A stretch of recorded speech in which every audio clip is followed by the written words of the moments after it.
Bismillahirrahmanirrahim. Bismillahirrahmanirrahim. Alhamdulillahirabbil alamin. Wassalatu wassalamu ala asyrafil anbiya wal mursalin wa ala alihi wa sahbihi ajma'in. Jadi insya-Allah pada hari ini kita akan mengadakan program bedah buku yang mana ini program berkala yang dilaksanakan oleh Liqa Asy'ariyah. Jadi malam ini yang akan bersama kita insya-Allah saya nyatakan nama pembentang kita, biodatanya sedikit. Nama beliau adalah Ustaz Tariq Jafri bin Muhammad Akbar dan merupakan graduan daripada Universiti Al-Azhar Mesir dalam bidang hadis dan sekarang bertugas sebagai pegawai di Institut Pengajian Al-Quran IPAC. Jadi kitab yang akan dibedah pada malam ini adalah kitab Ittijahat Hadithiyah yang ditulis oleh Syekh Mahmud Said Mamduh, yang mana kita tahu Ustaz Tariq merupakan antara murid yang rapat, yang akrab dengan Syekh Mahmud. Jadi saya rasa menjadi satu keberuntungan untuk kita dapat bersama-sama dengan Ustaz Tariq malam ini untuk berkongsi. Mungkin kalau kita nak baca buku tu seorang diri mungkin agak tebal ya, 3 jilid. Jadi ini ruang yang sangat baik untuk kita mengetahui isi-isi penting dalam bedah buku kita bersama dengan Ustaz Tariq pada malam ini, insya-Allah. Jadi malam ini fokus kita pada kitab Ittijahat Hadithiyah adalah berkenaan dengan aliran hadis hadis daripada Salafi, insya-Allah, yang akan dikupas daripada kitab Ittijahat Hadithiyah. Jadi tanpa membuang masa, saya mempersilakan Ustaz Tariq, insya-Allah. Ustaz Tariq akan membentangkan dan kemudian nanti akan ada sesi soal jawab. Jadi silakan Ustaz Tariq, falyatafaddal, insya-Allah.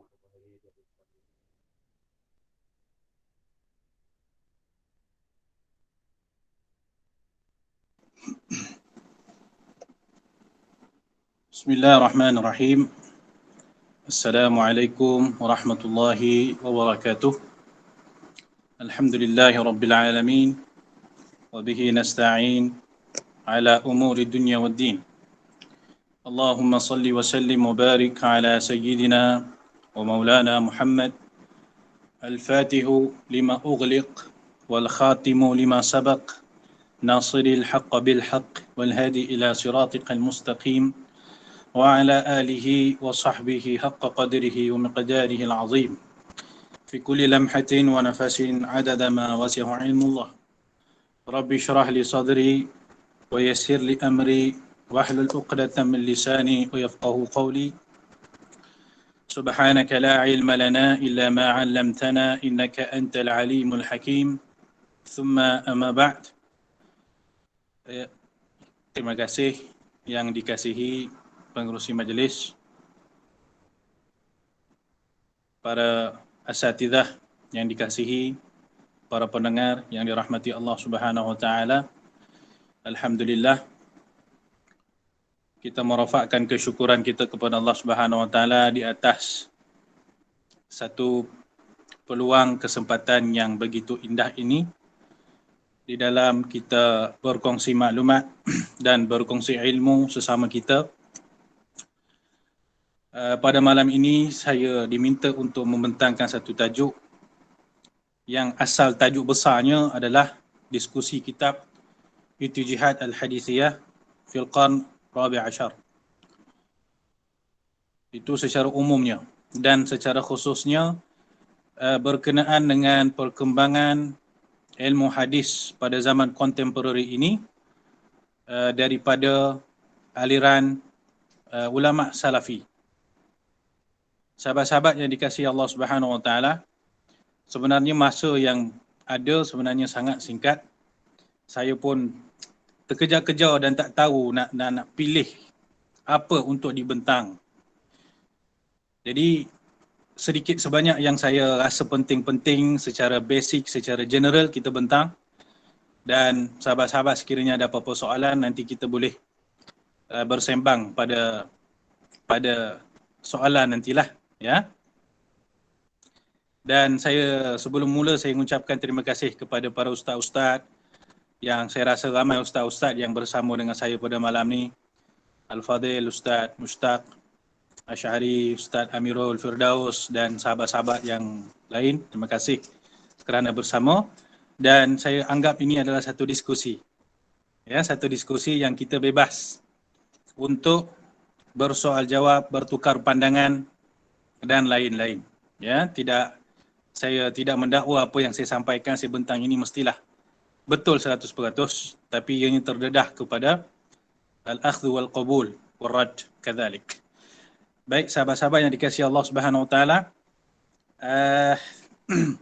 pertama sekali berkenaan kitab yang kita cadang nak diskusikan, itu adalah kitab Al-Ittijahad Al-Hadithiyah fil Qarn Rabi' Ashar, yang merupakan salah satu hasil kajian dan karangan Al-Alamah Al-Muhaddith Dr. Mahmud Sa'id Mamduh hafizahullah ta'ala. Dan kitab ini asalnya adalah merupakan tesis PhD beliau. Tesis PhD beliau yang beliau buat ketika beliau berada di Dubai. Ya, beliau berada di Dubai bertugas sebagai al-bahith fi Wizarat al-Awqaf Dubai. Beliau bertugas di Dubai ketika itu, dan pada masa yang sama beliau membuat PhD di Morocco, iaitu di Universiti Muhammad Khamis, dengan bermusyrifkan seorang ulama hadis juga, iaitu Syekh Faruq Hamadah. Mungkin nama beliau jarang kita dengar, tapi beliau juga adalah seorang profesor yang hebat dalam bidang hadis, Syekh Faruq Hamadah. Itu musyrif kepada tesis Syekh Mahmud. Asalnya tuan-tuan dan puan-puan, tesis Syekh Mahmud ni, Al-Ittijahad Hadithiyah ni, 1 jilid sahaja. Mungkin sahabat-sahabat kalau yang mengaji di Mesir, dia pernah bertemu dengan Ittijahad yang 1 jilid. Mungkin tebal dia dalam 500-600 muka surat. Cetakan Maktabah Darul Basair. Setelah lebih kurang, ya, saya rasa mungkin 20 tahun, 25 tahun selesai tesis tersebut, dibentangkan, Syekh Mahmud dah dapat PhD dengan martabat syaraf ula, dan dibenarkan tesis itu dicetak. Tesis yang sangat hebat, dipuji oleh ramai orang. Kemudian setelah beberapa tahun lepas itu, Syekh Mahmud ambil balik tesis ni, beliau kembangkan tesis ini, tambah lagi, edit lagi. Saya rasa beliau tak kurang, ya, tak ada apa-apa yang dibuang, yang buang tak ada, tetapi beliau tambah, ya, banyak lagi kajian-kajian baru, ramai lagi tokoh-tokoh baru ditambah lagi dalam kitab ini, sehingga peringkat ianya bertukar menjadi 3 jilid tebal. Setiap 1 jilid tu lebih kurang 600 muka surat. Jadi asalnya 1 jilid saja 600 muka surat. Sekarang ni jadi 3 jilid, setiap jilid adalah setebal 600 muka surat. Dan dalam kitab ini Syekh Mahmud mengumpulkan semua ulama-ulama yang berkecimpung di dalam bidang hadis daripada pelbagai aliran yang berbeza. Nanti sebentar lagi saya akan sebutkan beberapa keistimewaan kitab Ittijahad Hadithiyah berbanding kitab-kitab yang lain. Sebentar lagi saya akan sebutkan. Tapi nak bagi tahu dulu bahawasanya kalau kita buka Ittijahad Hadithiyah, dalam kitab ini kita akan bertemu dengan ulama hadis daripada aliran Salafi. Dan ada ulama hadis daripada aliran Sufi. Ada ulama hadis daripada aliran Al-Musnidin. Ya. Ada ulama hadis daripada aliran Syiah Imamiyah. Ada ulama hadis daripada aliran Ibadiyah. Ada ulama hadis daripada aliran Deoband. Ulama Deoband. Ulama India, Pakistan, Bangladesh. Ya, jadi dalam kitab ni dirungkai begitu banyak aliran-aliran yang berbeza, dan saya rasa ini adalah salah satu keistimewaan yang kuat pada kitab ini, kerana tidak banyak kitab-kitab yang dikarang yang mampu menggabungkan semua manahij ulama daripada pelbagai aliran yang berbeza. Okey. Jadi daripada tesis yang asalnya 1 jilid, ianya dikembangkan menjadi 3 jilid. Ya, dan kitab ini ditulis oleh Syekh Mahmud selama bertahun-tahun. Dan termasuk juga ya salah satu daripada keistimewaan Intijahat ni tuan-tuan dan puan-puan, bila beliau datangkan seorang tokoh, tokoh sekian-sekian yang berkecimpung dalam bidang hadis, pastilah nak kaji metod mereka itu berpandukan kepada hasil karangan mereka. Kan, contohnya nak kaji tentang manhaj Syekh Albani, kenalah buka kitab-kitab Syekh Albani, silsilah dhaifah, silsilah sahihah, Irwaul Ghalil, Adabuz Zafaf, kitab-kitab lain. Nak kaji tentang mazhab, ni ada seorang ulama mazhab Imamiyah, kenalah buka kitab karangan ulama mazhab Imamiyah tu. Ada tentang ulama Ibadiyah, kenalah membuka dan mengkaji tentang mazhab tentang ulama Ibadiyah tu. Ya, jadi banyaklah, terlalu banyak kitab-kitab yang dirujuk untuk menghasilkan kitab ini. Ya, sahabat-sahabat, kitab ini juga adalah hasil daripada bacaan Syekh Mahmud terhadap banyak kitab-kitab yang masih dalam bentuk manuskrip. Syekh Mahmud ketika nak karang kitab ni, beliau mendapatkan beberapa buku manuskrip diambil daripada satu maktabah yang sangat terkenal di Dubai. Nama dia Maktabah Jum'ah Majid. Maktabah Jum'ah Majid ni satu maktabah yang paling besar di Dubai, yang paling banyak menyimpan buku-buku makhtutat. Kalau kita tekan Google, cuba tekan Google Maktabah Jum'ah Majid, kita akan jumpalah tentang maktabah ni. Jadi Syekh Mahmud memintalah, sebab dia pun pernah kerja Dubai dulu, Syekh Mahmud minta daripada kawan-kawan dia untuk mendatangkan beberapa kitab makhtutat untuk dijadikan rujukan pada kitab ni. Jadi orang yang baca kitab ni, bila dia bertemu beberapa kitab, dia cari ke Google, takkan jumpa. Sebab apa? Sebab buku tu masih makhtut lagi. Khususnya juga beberapa kitab karangan ulama Al-Ghumari, ya, yang masih makhtut, yang tak pernah dicetak. Jadi banyaklah ya juhud yang dicurahkan untuk menghasilkan kitab ni. Baik.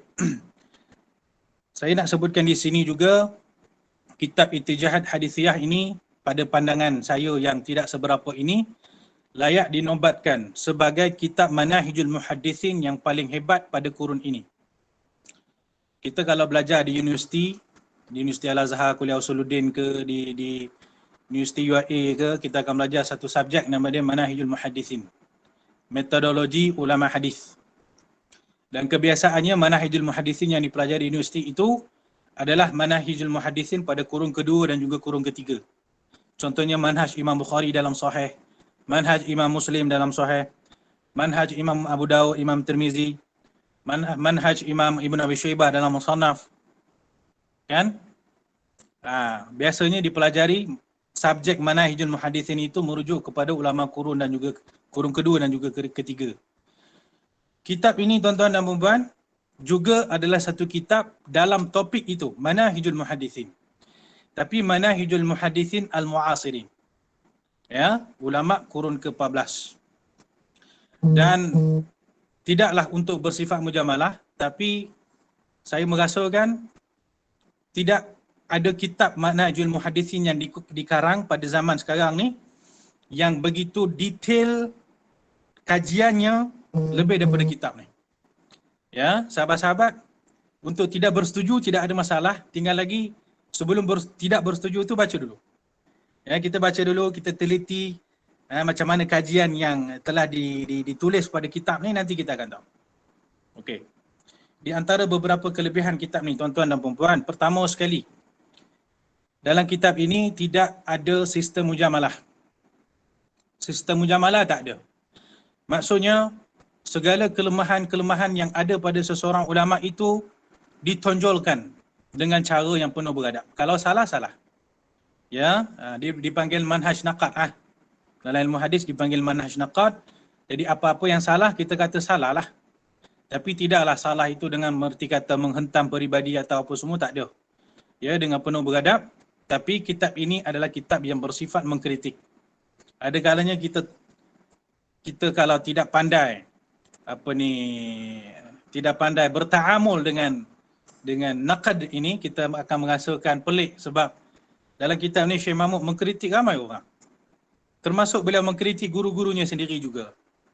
Ya, yang mempelajari ilmu hadis, dia tidak akan terperanjat melihat kritikan-kritikan ini. Itu yang pertama. Ini satu kelebihan yang kuat pada kitab ni, iaitu sistem mengkritiknya. Dan sahabat-sahabat kalau buka kitab-kitab Syekh Mahmud juga yang lain seperti kitab At-Ta'rif, kitab Raful Minarah fi Takhrij Ahadits Tawassul wa Ziyarah, Syekh Mahmud metod dia sama, iaitu mengkritik. Okey? Itu nombor satu. Nombor dua, macam saya katakan tadi, kitab ini membentangkan manahijul muhaddisin pada kurun 14 daripada pelbagai aliran yang berbeza. Ya, termasuk dalam kitab ni Syekh Mahmud ada membahaskan tentang seorang ulama daripada mazhab Ibadiyah. Dan Syekh Mahmud membahaskan satu kitab hadis yang ianya adalah sandaran utama dalam mazhab Ibadiyah. Tapi Syekh Mahmud mengkritik pada sudut penisbahan kitab ini kepada mazhab Ibadiyah. Ya, apa nama kitab dia? Kalau tak silap saya, Musnad Hammad. Ya, Musnad Hammad. Kitab ni adalah sumber asal, sumber paling utama dalam mazhab Ibadiyah. Ya, dikritik oleh Syekh Mahmud. Kemudian dalam kitab ini juga ada seorang atau dua orang daripada ulama Imamiyah. Saya tengok untuk menulis kajian tentang ulama Imamiyah ni, Syekh Mahmud membeli satu kitab daripada Iran. Ya, beliau membeli satu kitab daripada Iran, tajuk dia apa ni? Ad-Dakhil fi Tafasir. Kitab Ad-Dakhil fi Tafasir dikarangan oleh seorang ulama besar Imamiyah pada kurun 14 ni.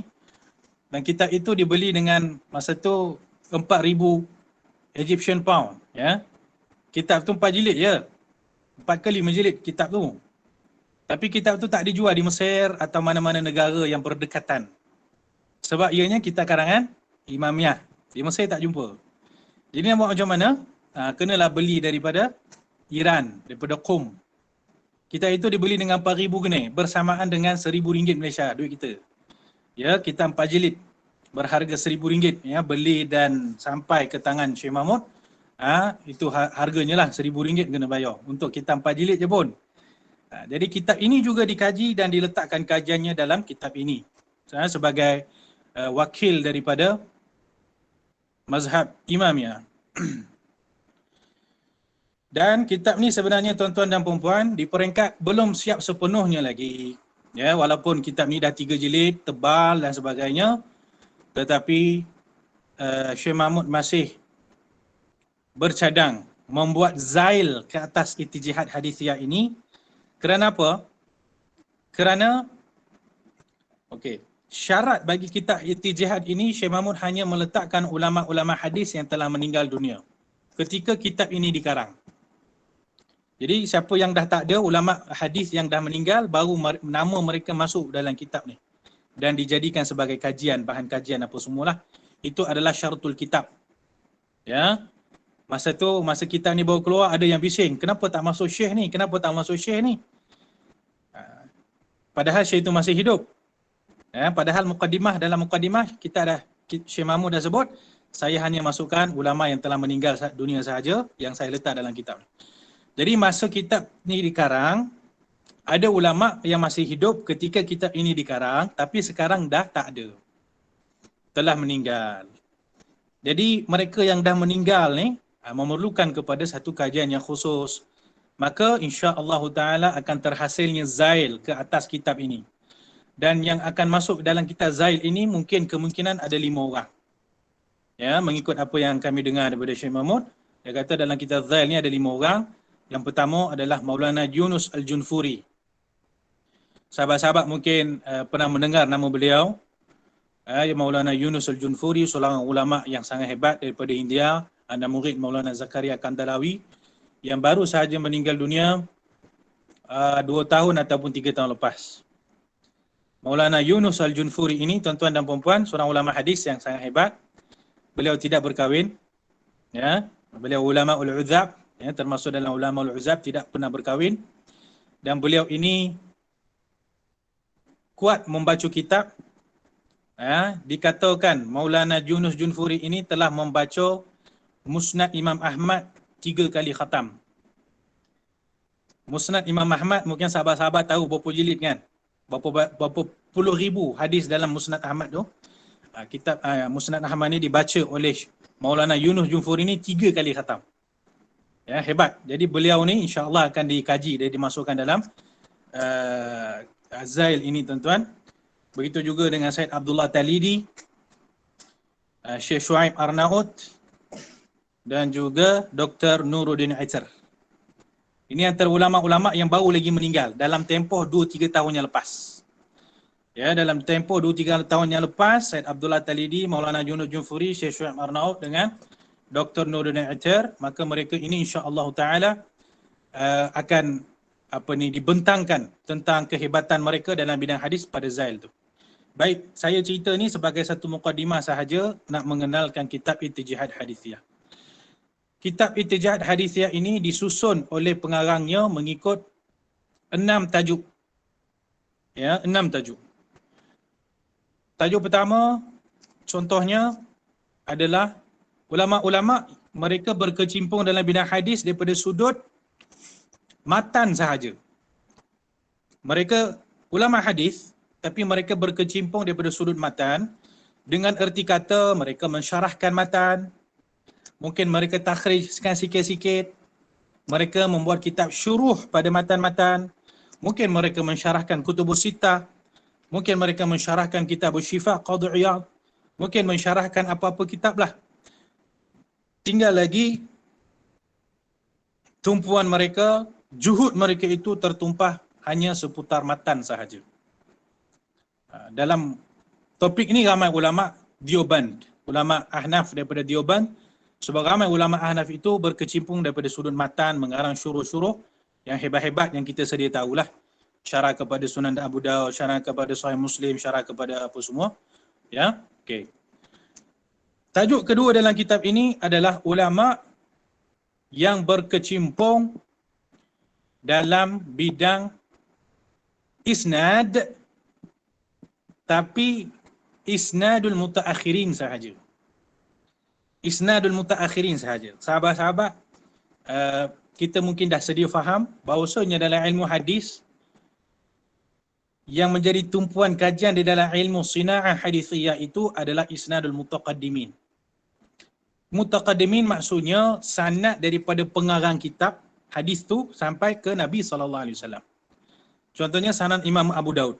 Imam Abu Daud sampai Nabi. Itu kita punya kajian. Imam Abu Daud dan ke belakang itu bukan lagi kajian dalam bidang sina'ah hadithiyah. Isnadul mutaakhir ini maksudnya adalah contoh kita mendapat ijazah daripada seorang syekh, ijazah hadis musalsal ke, ijazah kitab sekian-sekian ke, ijazah amalan-amalan tertentu ke, ini semuanya namanya asanid mutaakhirin. Kita kena pandai beza perkara ini. Apa beza ulama hadis yang berkecimpung pada sanad mutaqaddimin dengan sanad mutaakhirin? Sanad mutaakhirin ini maksudnya sabat, fihris, mu'jam, musalsal, sanad-sanad kitab, ajazani, ajaztuka. Ini cerita asanid mutaakhirin. Ulama yang bersibuk dalam bidang asanid mutaakhirin dipanggil adalah golongan musnidin, musnid. Level paling tinggi yang boleh pergi oleh ulama ni adalah musnid sahaja. Mereka tidak akan mencecah level kepada al-muhaddis. Kerana apa tuan-tuan? Kerana al-muhaddis itu mestilah kajian dia itu tertumpu pada sanad mutaqaddimin tu. Perawi-perawi rijal hadis dalam kitab-kitab rijal. Okey, saya cerita ni sebab apa? Sebab ada kalanya berlaku kesilapan. Sebahagian orang menganggap seorang-seorang syekh ini muhaddis. Sebab apa? Oh, sebab dia banyak mengarang kitab sabat. Dia banyak mengarang kitab asanid. Dia banyak mengarang kitab hadis musalsal.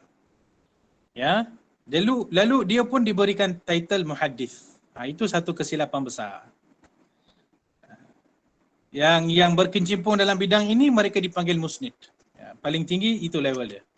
Kalau dia berkecimpung juga dengan asanid mutaqaddimin, okey, dia bolehlah panggil muhaddis. Tapi kalau hanya asanid mutaakhirin saja, maka dia tidak dipanggil sebagai muhaddis, dipanggil musnid saja. Saya cerita ni sebab macam saya katakan tadi, saya melihat ada setengah-setengah orang dia memberi title kepada syekh ni, oh syekh ni muhaddis, syekh ni muhaddis, syekh ni muhaddis. Kita pun tanya, kenapa syekh ni muhaddis? Oh, dia ada kitab asanid Misriyin sebagai contoh. Ataupun asanid Jawiyin, ataupun Mu'jam, ataupun Sabat yang mungkin setebal-tebalnya. Oh, semua itu tidak langsung menunjukkan bahawa dia itu muhaddis, tapi itu hanya menunjukkan dia seorang musnid yang hebat. Okay, dalam topik ni lah, nanti kita akan tengok Syekh Mahmud membahaskan tentang Syed Abdul Hayy Al-Kitani, saya Syekh Yasin Al-Fadani, Musniduz Zaman, Sayyid Aidrus dan beberapa ulama-ulama musnidin yang hebat. Itu nombor 2, tajuk nombor 2. Tajuk nombor 3 adalah ulama hadis yang berkecimpung pada matan dan juga asanid, tapi asanid mutaqaddimi. Oh, kat sini ramailah. Dan saya rasa inilah tajuk yang paling besar, paling luas sekali. Mereka, matan pun mereka hurai, matan pun mereka kaji. Pada masa yang sama, mereka juga mengkaji tentang sanad.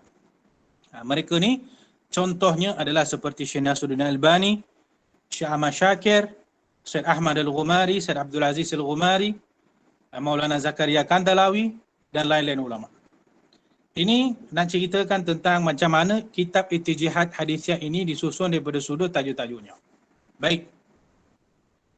Jadi yang kita nak bentang pada malam ni adalah tentang perkembangan ilmu hadis pada kurun ini daripada sudut aliran Salafi. Dalam kitab ni tuan-tuan dan puan-puan, ramai ulama-ulama Salafi yang telah diletakkan dalam kitab ni. Yang paling utama sekali lah, ya, adalah Syekh Albani.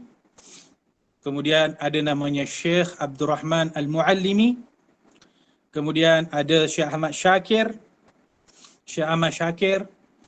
Kemudian ada seorang ulama nama dia Syekh Siddiq Hasan Khan Al-Qinnauji daripada India. Kemudian ada Syekh Al-Mubarak Furi.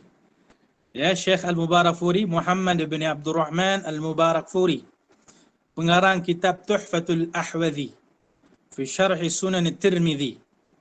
Ya, tidak ramai yang tahu bahawasanya Syekh Muhammad bin Abdul Rahman Al-Mubarak Furi ini adalah seorang yang berkepahaman Salafi. Begitu juga, ya, nama tu tidak, yang ni tak disebut oleh dalam kitab ni, tapi kita kena tahu juga iaitu Syekh Safiur Rahman Al-Mubarak Furi. Mubarak Furi ni tuan-tuan, biasanya ada 2 orang yang famous. Muhammad bin Abdul Rahman Mubarak Furi dengan Safiur Rahman Al-Mubarak Furi, 2 orang. Yang pertama pengarang kitab Tuhfatul Ahwadhi, Syarah Sunan Tirmidzi. Yang kedua, Syekh Safiur Rahman Mubarak Furi ini adalah pengarang kitab Ar-Rahiq Makhtum. Ya, pengarang kitab Ar-Rahiq Makhtum. Jadi pengarang kitab Ar-Rahiq Makhtum juga adalah beraliran Salafi. Mungkin dalam kitab Rahiq Makhtum tu kita tak nampak kesalafian beliau. Tapi dalam kitab-kitab beliau yang lain jelas menampakkan kesalafian dia. Begitu juga Syekh Muhammad Abdul Rahman Mubarak Furi, pengarang Syarah Sunan Tirmidzi, juga bermakna Salafi. Jadi itulah di antara ulama Salafi yang disebut dalam kitab ini. Baik. Untuk kita kupas manhaj mereka satu persatu, memang tidak mempunyai masa lah tuan-tuan. Saya dah selak manhaj Syekh Albani ni, saya dah selak. Saya tengok terlalu banyak dia punya tajuk-tajuk subtitle ni yang perbahasan dia begitu sangat mendalam lah. Ya, saya tengok selayaknya setiap seorang tokoh dalam kitab ini perlu buat ada satu diskusi khusus.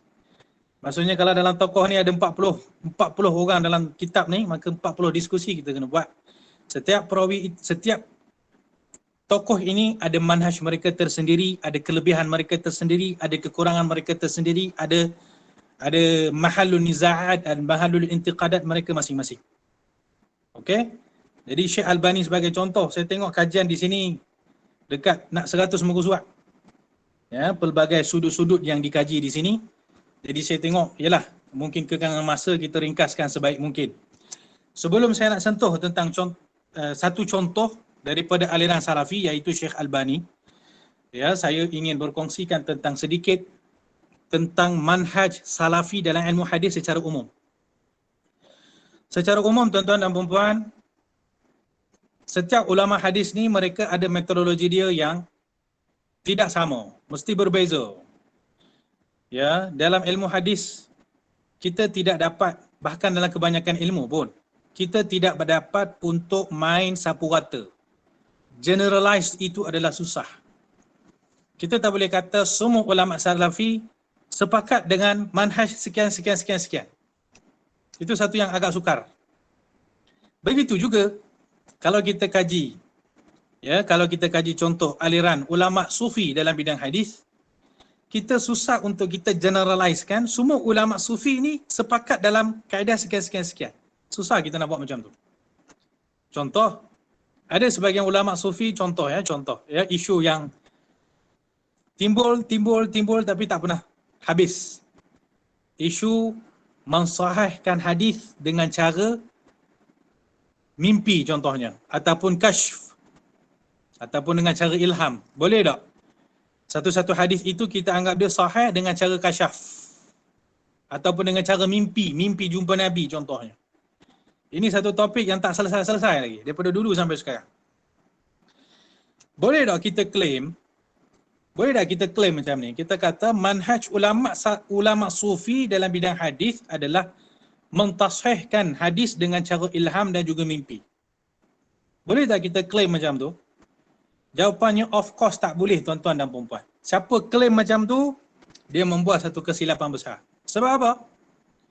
Sebab yang mensahihkan hadis dengan cara macam tu, mungkin 3 orang ulama, mungkin 4 orang ulama sufi.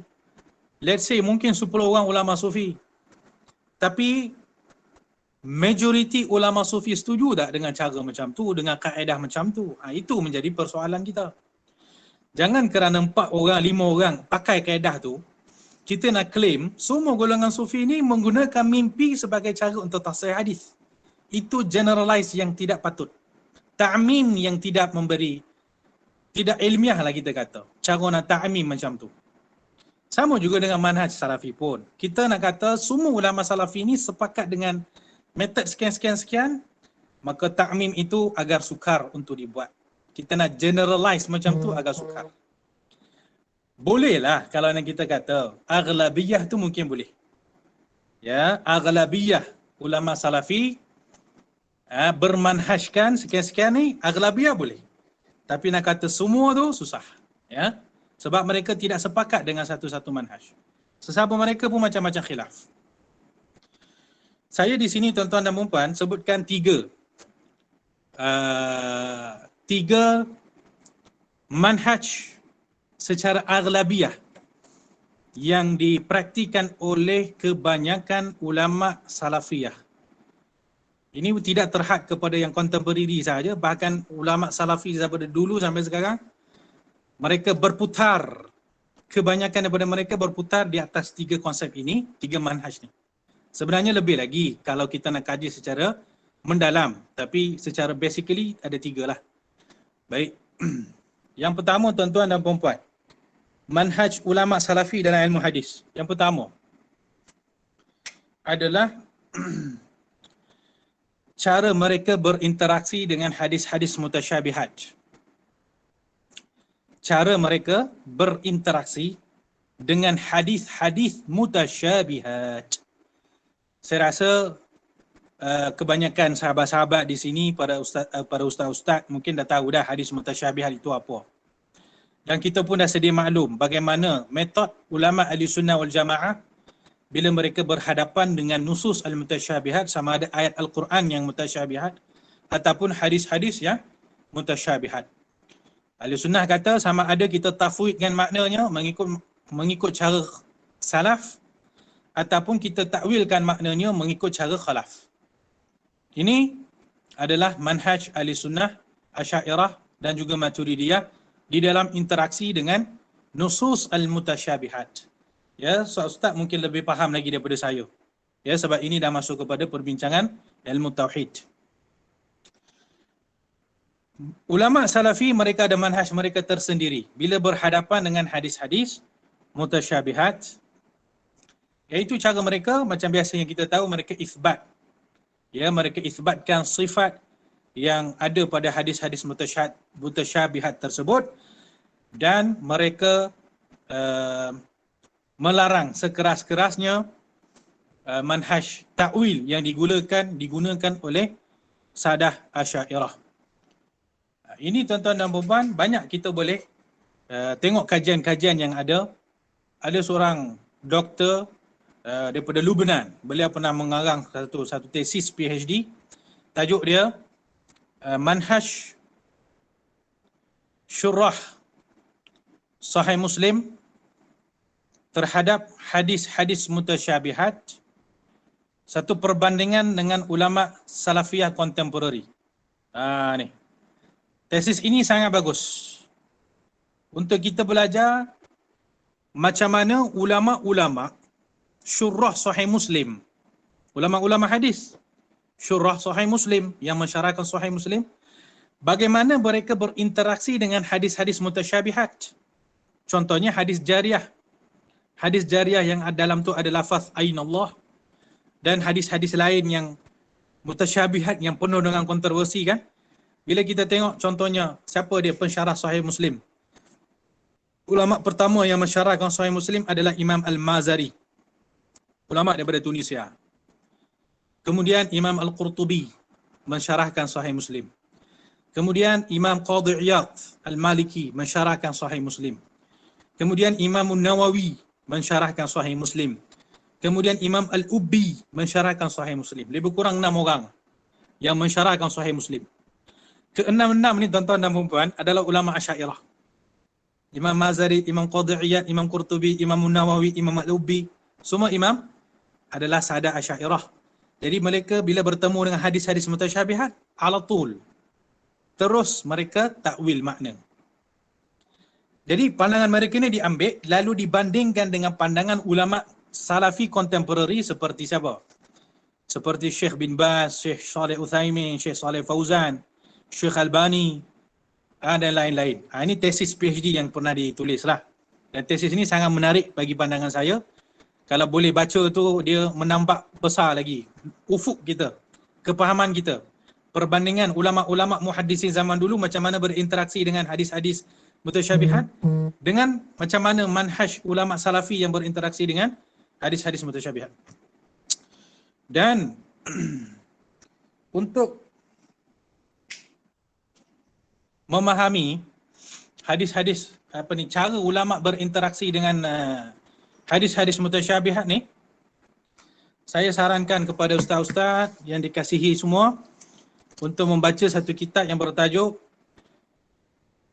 Fathul Mu'in binaqdi Kitabil Arba'in. Ya, minta maaf ya, kita sedang membahaskan macam mana ulama salafi berinteraksi dengan hadis-hadis mutasyabihat. Apa beza manhaj ulama salafi dengan manhaj ulama Asy'ariyah dalam berinteraksi dengan hadis-hadis mutasyabihat. Maka satu kitab yang sangat bagus untuk kita tengok, baca, kita renung sama-sama adalah kitab yang bertajuk Fathul Mu'in binaqdi Kitabil Arba'in, karangan Sayyid Abdullah bin Siddiq Al-Ghumari. Sebentar ya.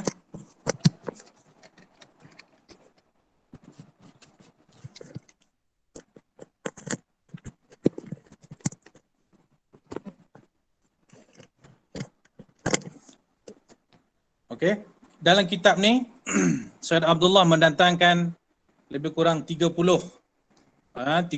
lebih kurang 30 atau 20 lebih hadis-hadis mutasyabihat. Lalu Sayyid Abdullah bin Siddiq Al-Ghumari menghuraikan macam mana metodologi ulama ahli sunnah wal jamaah di dalam memahami hadis-hadis ni. Dalam ni adalah hadis jariyah, ainallah, hadis nuzul, hadis sifat, hadis-hadis mutasyabihat. Dan penghuraian Said Abdullah Al-Ghumari dalam kitab ini sangat menarik. Sebab apa? Sebab hadis-hadis ni dihuraikan, tuan-tuan dan puan-puan, dengan gabungan pelbagai jenis ilmu yang berbeza. Ada hadis ni, kalau nak faham hadis tu, kena pakai ilmu mantiq. Kena pakai ilmu dilalah iltizamiyah, kena pakai ilmu dilalah tu dilalah ni. Kalau tak faham ilmu mantiq, tak dapat nak faham hadis tersebut. Ada satu-satu hadis ni, dirungkai maknanya dengan ilmu balaghah. Ada namanya, dirungkai dengan majaz, dengan isti'arah, dengan tashbih, dengan ilmu wajhul syabah dan sebagainya.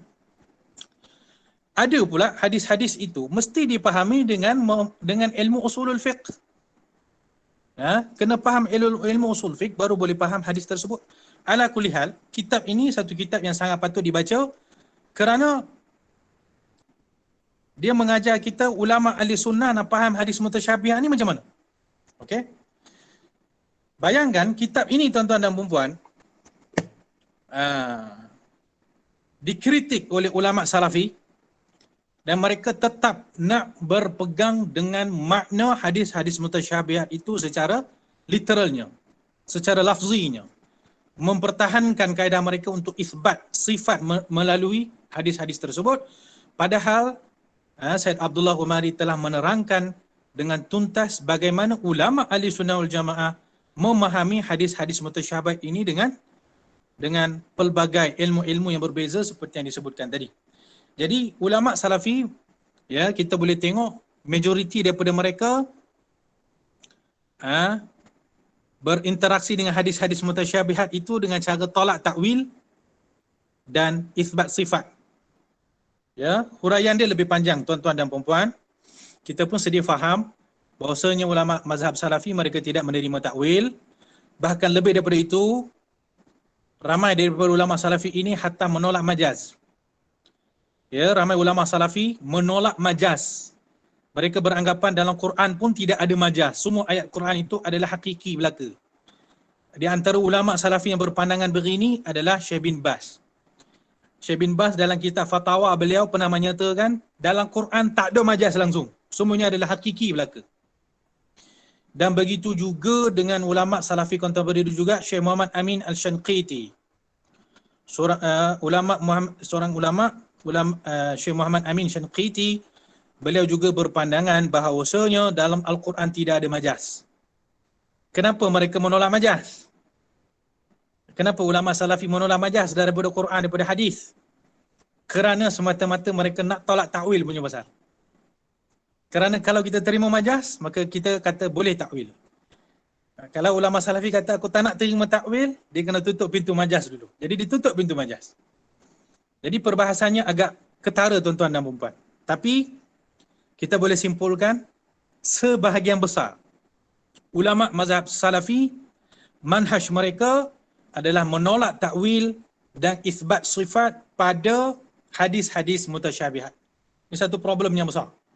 Ya. Tuan-tuan kalau baca kitab Fathul Mu'in tu kita boleh nampak ya isu yang besar kat situ. Baik, itu manhaj yang pertama ya.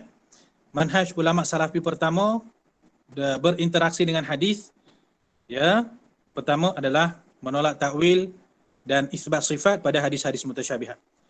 Manhaj yang kedua yang saya rasa ada pada kebanyakan ulama salafi adalah menolak untuk beramal dengan hadis dhaif. Menolak untuk beramal dengan hadis dhaif. Yang paling ketara yang membawa manhaj ini adalah Syekh Nasiruddin Albani. Beliau adalah orang yang famouskan pandangan ini pada kurun ke-14 ini. Dan memang ada ulama sebelum beliau yang berpandangan begitu juga. Di antara ulama yang berpandangan hadis dhaif itu ditolak sama sekali, tak boleh diamalkan walaupun dalam fadhail a'mal.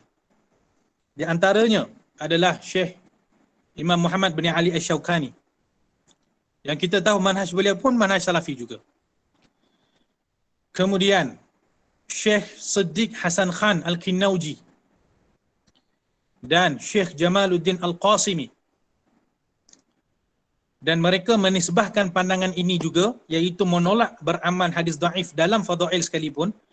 Mereka menisbahkan pandangan ini juga kepada Imam Al-Bukhari, kepada Imam Muslim, kepada Imam Yahya bin Ma'in, kepada Imam Ibnul Arabi Al-Maliki.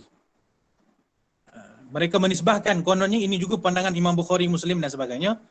Dan untuk kita membahaskan betul ke Imam Bukhari menolak hadis dhaif, untuk kita bahaskan ni agak jauh perbincangannya. Cukuplah kita faham Imam Bukhari juga mengarang satu kitab namanya Adabul Mufrad. Dalam kitab Adabul Mufrad itu dipenuhi dengan hadis-hadis dhaif. Kalau Imam Bukhari menolak hadis dhaif walaupun dalam bab fadail, saya rasa kitab Adabul Mufrad itu tidak akan muncul sama sekali. Jadi kalau kita nak kata Imam Bukhari tolak hadis dhaif tu, hujahnya sangat rapuh lah. Buktinya kewujudan kitab Adabul Mufrad yang banyak dalam tu hadis dhaif. Kedua, kalau Imam Muslim kita perlu ada kajian lagi lah untuk meneliti betul ke Imam Muslim menolak hadis dhaif. Tapi kalau saya kata kebanyakan ulama yang mereka paling faham Sahih Muslim seperti Imam Nawawi. Imam Nawawi yang mengarang kitab Syarah Sahih Muslim menegaskan dalam Syarah Sahih Muslim, dalam semua kitab-kitab Imam Nawawi kata hadis dhaif itu diamalkan dalam fadail a'mal secara ittifaq ulama. Jadi kalau pakai pandangan Imam Nawawi ni, maka kita rasa yang menyatakan Imam Muslim tolak hadis dhaif itu pun pandangan yang sangat rapuh. Baik, jadi ada dia punya perbincangan Imam Yahya bin Ma'in. Dikatakan kononnya Yahya bin Ma'in menolak hadis dhaif.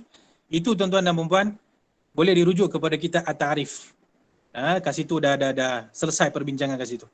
Jadi maksud saya, ulama mazhab ulama bermanhaj salafi ini mendakwa hadis dhaif itu tak diamalkan walaupun dalam bab fadail a'mal.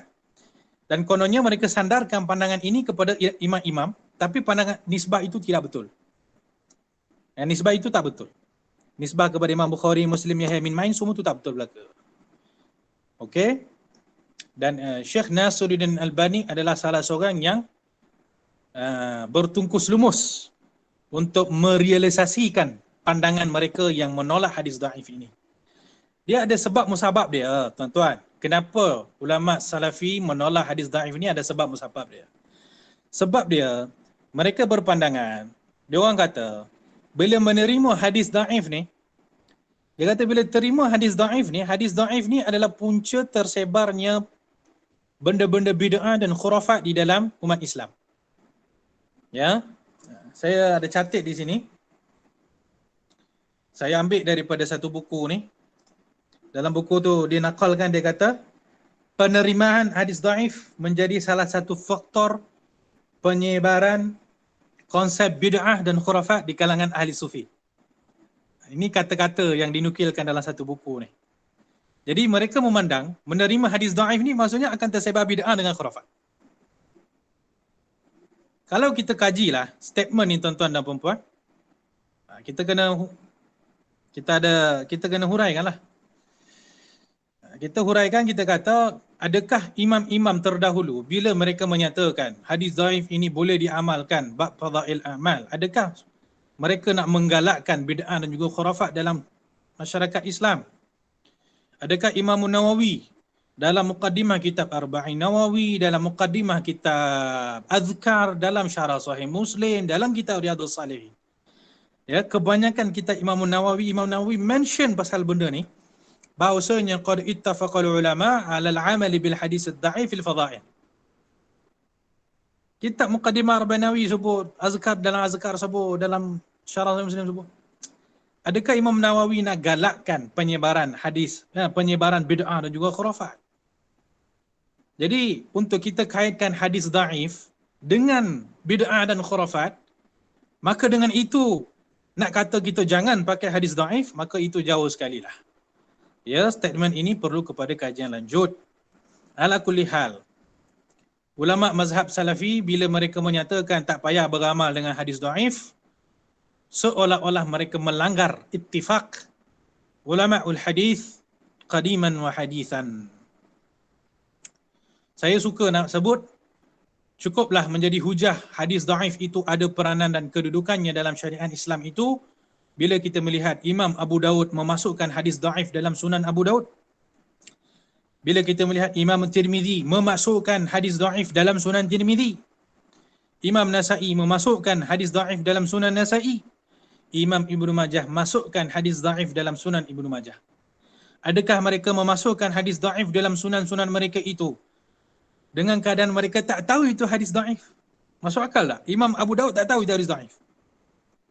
Masuk akal tak Imam Tirmizi tak tahu itu hadis dhaif? Kan? Mustahil lah tuan-tuan. Jadi mereka masukkan hadis dhaif dalam kitab-kitab tersebut dalam keadaan mereka tahu sangat sudah itu hadis dhaif. Dah tu kenapa dia masukkan dalam kitab-kitab tu? Ada hujah dia. Ada peranan-peranan hadis dhaif tersebut. Ada kedudukannya dalam syariat Islam. Maka tiba-tiba kalau kita kata, ada ulama salafi kata tak apa, hadis dhaif ni sama macam hadis maudhu'. Kita tak boleh pegang dengan hadis dhaif. Oh, itu kita kata kelang kabut lah. Kelang kabut lah. Satu umat Islam akan kelang kabut. Ya, tasyri' al-Islami akan kelang kabut. Mana kita nak letak hadis-hadis dhaif dalam Sunan Abu Dawud, Tirmizi, Sunan Nasa'i, Ibnu Majah ni? Kita nak campak mana? Ya. Wah, tentang ni, panjang cerita ni tuan-tuan dan puan-puan. Ya, besar isu dia. Ala kulli hal. Boleh kita simpulkan bahawasanya di antara manhaj ulama salafi adalah menolak beramal dengan hadis dhaif, padahal hadis dhaif itu telah ittafaqal ulama ala al-amali bihi. Perkara ini kita jumpa dalam kebanyakan kitab-kitab mustalah hadis. Ya, ittafaqal ulama bisyurut lah, adalah syarat-syarat dia kan. Syarat 3 syarat yang masyhur. Itu nombor 2 lah ya, manhaj ulama salafi yang kita boleh kata secara dominan. Manhaj ulama salafi dalam ilmu hadis yang ketiga. Kita kata ulama salafi ini mereka bersifat terlalu syadid dalam menilai hadis-hadis pada beberapa bab tertentu. Hadis-hadis ni bila dah terkait dengan beberapa bab tertentu, ulama salafi ni jadi syadid betul. Ketat sangat. Jadi manhaj mereka adalah sangat bersifat syadid dalam beberapa bab ni. Apa bab-babnya? Apa hadis-hadisnya? Mereka akan bersikap syadid dengan hadis-hadis bila hadis tu ada kaitan dengan tasawuf. Hadis tu bila ada kaitan dengan ilmu tasawuf je, dia mazhab salafi ini tak boleh bagi hadis tu sahih. Seboleh-bolehnya nak bagi hadis tu dhaif. Setiap hadis yang ada kaitan dengan tasawuf ni mesti diproblemkan oleh mazhab salafi ini. Akan cuba macam-macam usaha nak bagi nampak hadis tu hadis dhaif, kalau boleh nak bagi dia jadi maudhu' terus. Ini satu manhaj yang kita tak boleh nafikan. Contoh, banyak contoh dalam bab ni. Contohnya satu hadis ni, hadis tawassul. Satu riwayat yang menyatakan, saya nak bagi contoh ya, contoh untuk membuktikan bahawa salah satu manhaj ulama salafi ini adalah bersifat keras dengan hadis-hadis tasawuf. Contoh pertama adalah hadis yang menyatakan seorang yang buta datang bertemu dengan Nabi SAW mengadukan matanya yang buta. Maka Nabi tanya, kalau kamu nak bersabar, maka insya-Allah kamu dapat pahala syurga sebab kamu bersabar. Tapi kalau nak saya doakan kamu, saya akan doakan. Kamu nak sabar ke? Kamu nak saya doakan? Maka orang buta tu kata, ya Rasulullah, saya ada anak isteri nak jaga. Maka Nabi SAW pun kata dekat orang buta tersebut, pergilah ambil wuduk, solatlah 2 rakaat, maksudnya solat hajat, dan ketika solat hajat, bacalah doa, Allahumma inni as'aluka binabiyika nabiyir rahmah, ya Muhammad, ini at-tawassalu bika ila rabbika lituqda hajati. Atau kama qala, Nabi SAW ajarkan kepada lelaki tersebut satu doa yang merupakan doa tawassul. Nabi ajar kepada lelaki ni, Nabi suruh tawasul dengan Nabi. Bukan setakat tawasul, ada istighosah lagi dalam tu. Ya Muhammad, dalam doa tu tuan-tuan, dalam hadis tu. Hadis ni tuan-tuan dan puan-puan diriwayatkan dalam Sunan Tirmizi.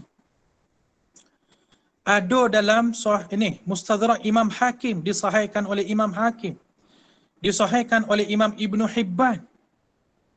Hadis ni, hadis tawasul yang saya bacakan tadi, ada hampir 6 atau 7 orang ulama kata hadis tu sahih. Tapi ulama salafi sepakat kata hadis tu dhaif. Ini kita kata tadi. Ya, keras dia lain macam. Lain macam keras dia. 7 ulama kata hadis tu sahih. Sampai kepada Syekh bin Baz ke, Syekh Albani ke, hatta ulama salafi yang masih hidup sekarang ni, Mustafa Adawi dan sebagainya, mereka kata tak, hadis tu ada mungkar pada matan lah, apalah tu lah ni lah.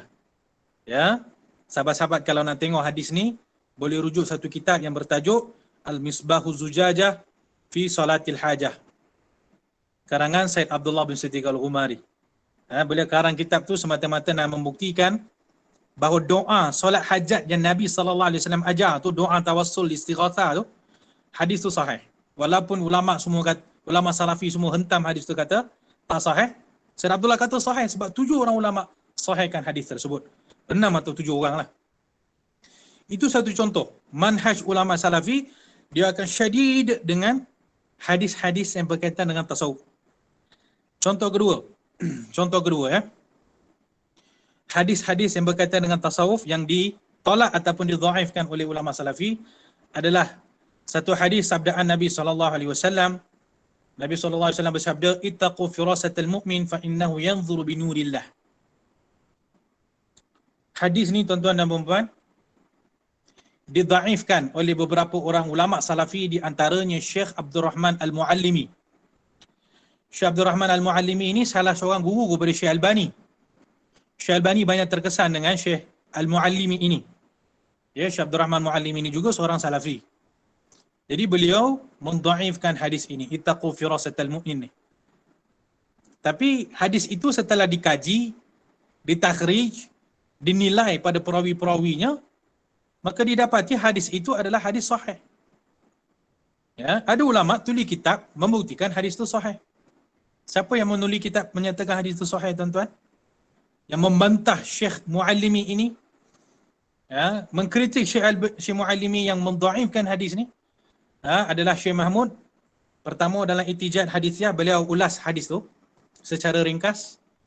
Dan Syekh Mahmud mengarang satu kitab yang khusus untuk membuktikan hadis ittaqu firasatal mu'min ni adalah sahih. Tajuk dia apa? Satu kitab kecil, tajuk dia Bisyaratul Mu'min fi tashih hadis ittaqu firasatal mu'min. Kitab kecil je. Dalam tu Syekh Mahmud bahas tentang takhrij dia, perawi dia. Syekh Mahmud bincang seorang demi seorang perawi yang dipertikaikan oleh ulama salafi ni. Syekh, akhir sekali kita mendapati hadis tu hadis sahih. Ini contoh hadis yang kedua. Banyak lagi hadis-hadis, tuan-tuan ya. Kalau berkaitan dengan tasawuf je, sampai dekat ulama salafi, dia masih jadi dhaif. Ini problem besar. Okey, jenis hadis yang kedua yang ulama salafi cukup syadid sekali. Agak-agak hadis-hadis yang apa? Pertama, hadis-hadis berkaitan dengan tasawuf. Contohnya banyak ya, banyak contoh-contoh yang kita boleh beri. Tapi cukup contoh dua tu untuk malam ni. Masa pun tak banyak ni. Ya. Dah pukul 10 dah. Ada hadis-hadis, jenis hadis-hadis nombor 2 ni yang kalau sampai ke Syekh, ulama salaf ini confirm dhaif belaka. Apa dia, tuan-tuan dan puan-puan? Iaitulah hadis-hadis yang berkaitan dengan kelebihan Ahlul Bait Rasulullah sallallahu alaihi wasallam. Hadis-hadis kelebihan Sayyidina Ali. Majoriti hadis-hadis ini kalau sampai kepada ulama salafi itu confirm kata dhaif ataupun maudhu'. Dhaif tu dah tahu dah sebab dia. Dia kata ini Syiah buat, ini Syiah buat, ini Syiah buat. Sudahnya majoriti hadis-hadis kelebihan Sayyidina Ali itu ditolak dan didhaifkan. Dengan alasan ianya adalah buatan Syiah. Ini pun perbahasan dia panjang. Banyak hadis-hadis kelebihan Sayyidina Ali ni, tuan-tuan dan puan-puan, sabit. kita tidak menafikan. Ada hadis-hadis yang mungkin dhaif, tapi banyak juga yang sabit. Jadi di sini saya nak bagi satu contoh. Hadis yang mungkin kita selalu dengar, iaitu hadis Nabi SAW, Ana madinatul ilmi wa aliyun babuha. Faman arada al-ilma falyati babahu. Nabi SAW pernah bersabda, saya adalah kota ilmu dan Sayyidina Ali adalah pintunya. Siapa nak ilmu, masuk ikut pintu dia. Hadis ni terang benderang adalah kelebihan Sayyidina Ali. Hadis ni tuan-tuan, Masya Allah, Tabarakallah, kontroversi besar. Daripada dulu sampai sekarang tak selesai. Tapi jangan risau. Ulama Salafi ittifaq bahawa hadis ini dhaif, bahkan ada yang kata maudhu'. Walaupun sukar dipercayai, hadis ni lebih kurang 18 ulama kata, ada yang kata hadis sahih, ada yang kata hasan. Bukan 3-4 orang. Hampir 18 orang ulama hadis yang mensahihkan hadis ini ataupun menhasankan hadis ini. Tetapi sampai kepada ulama yang bermanhaj salafi, hadis ini dhaif ataupun maudhu'. Kerana apa? Kerana Syiah yang buat hadis ni. Habis tutup cerita. Okey, ini manhaj. Banyak lagi lah ya tentang hadis ta'ir, hadis ta'ir, hadis mu'alah ya. Yang hadis itu berlega sekitar hasan dan juga sahih. Sampai dekat ulama salafi ni, mereka akan hukum hadis itu sebagai maudhu' ataupun dhaif. Okey. Dan satu lagi persoalan, apa yang menyebabkan mereka ini begitu syadid dengan hadis-hadis tasawuf, hadis-hadis Ahlul Bait? Kenapa jadi macam tu ya? Kan? Jawapan dia satu je. Sebab golongan salafi ini bertaklid sepenuhnya 100% kepada Syekh Ibn Taymiyah. Syekh Ibn Taymiyah adalah di antara ulama yang paling keras menentang hadis-hadis yang berkaitan dengan tasawuf dan juga berkaitan dengan Ahlul Bait. Kalau kita tengok kitab Syekh Ibn Taymiyah, Minhajus Sunnah tu, habis. Hampir ke semua hadis-hadis kelebihan Sayyidina Ali ditolaknya. Hampir ke semua hadis-hadis kelebihan Sayyidina Ali bantai ditolaknya. Sehingga ada ulama memanggil kitab Minhajus Sunnah ini, dia kata ini bukan Minhajus Sunnah, ini Minhajul Bid'ah. Ya, banyak hadis-hadis yang sabit itu ditolak oleh Syekh Ibn Taymiyah dalam hadis dalam kitab Minhajus Sunnah ni. Jadi kesyadidan Syekh Ibn Taymiyah tu diwarisi oleh semua orang yang ikut dia. Begitu juga dengan hadis-hadis tasawuf. Ya, banyak hadis-hadis tasawuf yang ditolak, yang ditolak oleh Syekh Ibn Taymiyah. Contohnya Syekh Ibn Taymiyah tolak hadis-hadis berkaitan abdal. Okay, dalam tasawuf kita ada konsep wali abdal kan. Hadis tentang wali abdal ni ada dalam Sunan Abu Daud tuan-tuan. Kalau hadis tu ada dalam Sunan Abu Daud, maksudnya kuatlah konsep tu. Hadisnya ada dalam Sunan Abu Daud. Walaupun katakan dhaif ke hasan ke sahih ke, tapi Sunan Abu Daud ada kedudukan dia tersendiri. Tapi hadis abdal ditolak oleh Syekh Ibn Taymiyah.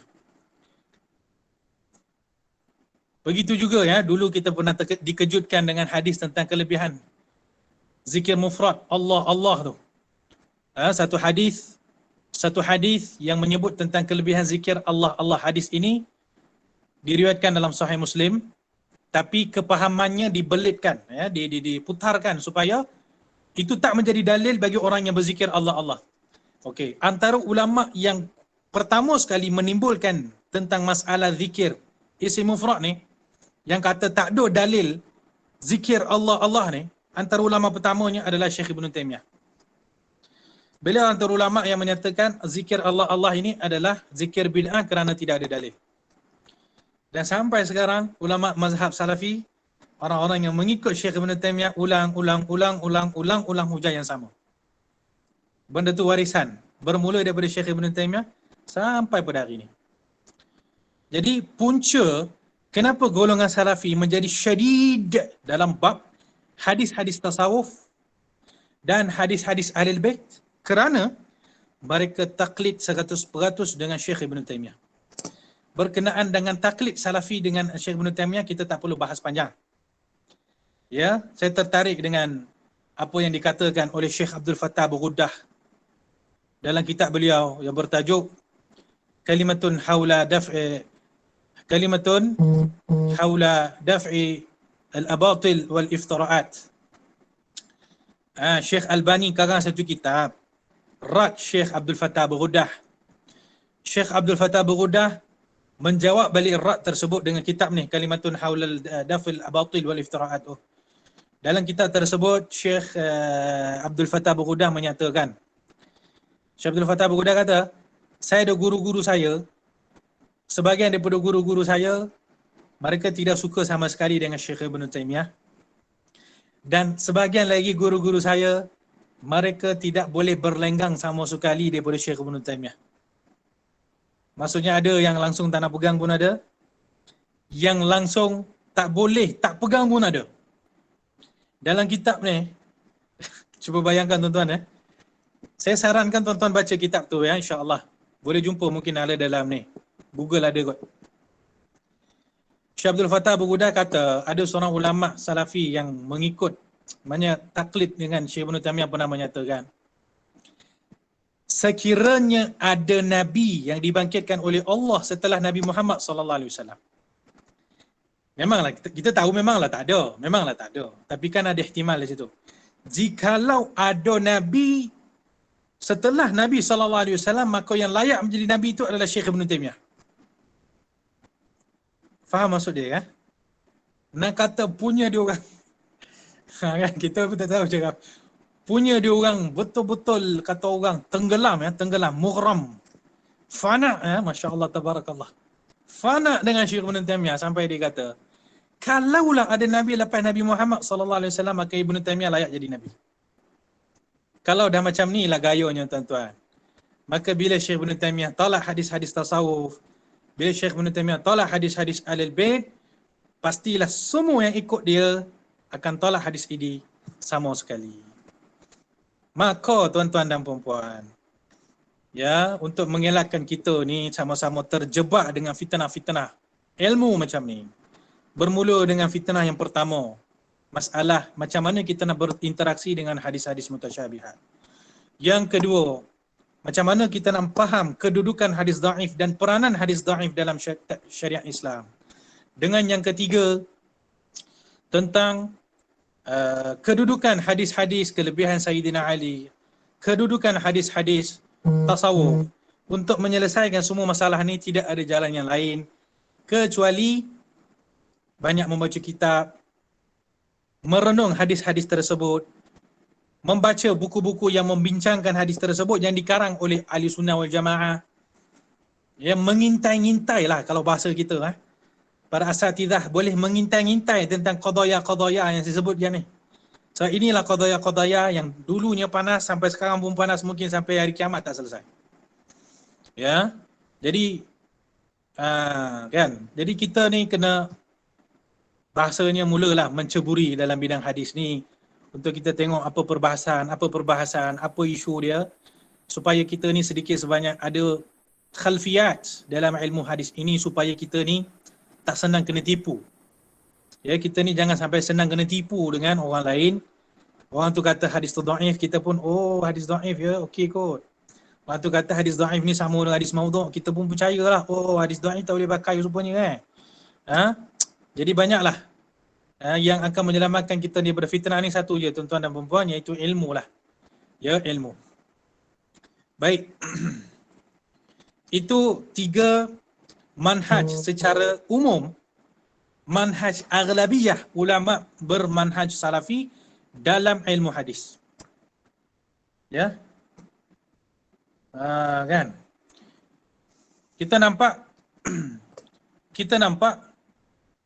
itu lebih kepada manhaj yang negatif kan. Sebenarnya ada part-part yang sangat positif juga manhaj ulama salafi ini. Part positif dia adalah di antara golongan ulama yang paling ambil ihtimam dengan ilmu hadis ni adalah golongan salafi. Sorry to say lah tuan-tuan dan puan-puan, sahabat-sahabat. Ya, minta maaf. Satu hakikat yang agak pahit tapi terpaksa diterima. Di antara aliran yang paling kuat berpegang dengan hadis Nabi SAW itu adalah golongan Salafi. Ya, saya kami masa tu ada dars dengan Syekh Mahmud. Tengah baca kitab apa ya masa tu? Kitab Raf wa Takmil karangan Syekh Al-Laknawi. Tengah-tengah belajar tu Syekh Mahmud dah syarah-syarah, Syekh Mahmud tanya. Kami kat situ lebih kurang 7-8 orang. Ada pelajar daripada Malaysia, ada pelajar daripada Indonesia, ada pelajar daripada Somalia, ada pelajar daripada Tunisia, ada pelajar daripada Bahrain. Syekh Mahmud tanya kita orang. Syekh Mahmud cakap macam ni. Kamu senaraikan ulama manhaj Salafi pada kurun ke-14. Ada Syekh Ahmad Syakir, ada Syekh Abdul Rahman Muallimi, ada Syekh Nasiruddin Albani, ada Syekh Hasan Khan Kinnauji, ada Muhammad bin Abdul Rahman Al-Mubarak Furi, yang masih hidup sekarang pun ramai, Syekh Ali Halabi, Syekh Mustafa Adawi, Syekh Isa Huaini, Syekh Muhammad Hassan. Punyalah ramai tokoh-tokoh dalam bidang Salafi yang berkecimpung dalam bidang hadis. Syekh Mahmud kata, saya nak kamu sebut siapa dia ulama tasawuf, ulama sufi yang berkecimpung dalam bidang hadis ini selain daripada keluarga Qumari. Siapa ulama yang betul-betul berkecimpung dalam bidang sina'ah hadithiyah yang layak dilabel sebagai muhaddis pada abad ini selain daripada keluarga Qumari? Adalah Maulana Zakaria Kandalawi seorang. Sikit-sikit lah tuan-tuan. Dan ketika soalan itu ditanya, semua kat situ memang termenung, tak boleh jawab. Sebab apa? Sebab memang tidak setanding. Dia punya wazan tak sama. Ulama Salafi memang terlalu ramai yang berkecimpung dalam bidang hadis. Ulama daripada belah kita ni, ada tapi sikit. Tak payah tengok satu dunia, tak payah cerita kurun 14. Tengok kat Malaysia sudah. Berapa ramai tokoh kita di Malaysia yang benar-benar berkecimpung dan ke depan dalam bidang hadis. Kita boleh sebut nama 3-4 orang je. Tapi yang daripada kalangan golongan Salafi berapa ramai? Oh, panjang berderet. Berderet senarai kita. Yang ramai-ramai yang ambil PhD bidang hadis, mengarang kitab bidang hadis, yang buka pusat pengajian bidang hadis, Darul Hadis ramai. Bukanlah kita nak kata apa, tapi maksudnya adalah belah kita ni, dia perlu untuk menumpukan sikit dekat bahagian ilmu hadis ni. Sekurang-kurangnya kita ni tidak cepat kena tipu. Tuan-tuan dan puan-puan, sebenarnya cadangan saya ni bawa talk kita malam ni, sebenarnya cadangnya nak santai-santai saja. Jadi pembentangan saya mungkin dia macam tak berapa tersusun sangat. Saya minta maaf. Ada masa lagi ke? Dah 10 suku dah. Saya sebenarnya belum lagi 5 bawa. minit Zat. 5 minit lagi? Okey. Boleh Zat. Okey. Saya nak bawakan satu contoh lah. Satu contoh tentang Syekh Nasiruddin Albani. Sebagai satu contoh daripada ulama hadis daripada manhaj Salafi. Syekh Nasiruddin Albani, tuan-tuan dan puan, adalah seorang ulama yang dia ada dua sudut kena pandang, kena imbangkan. Pertama, daripada sudut juhud dia, daripada sudut khidmat dia, daripada sudut ihtimam dia dengan ilmu hadis ni. Kalau kita tengok, kalau kita perhatikan perkembangan ilmu hadis pada kurun 14, kita tengok salah satu tonggak dia adalah Syekh Albani.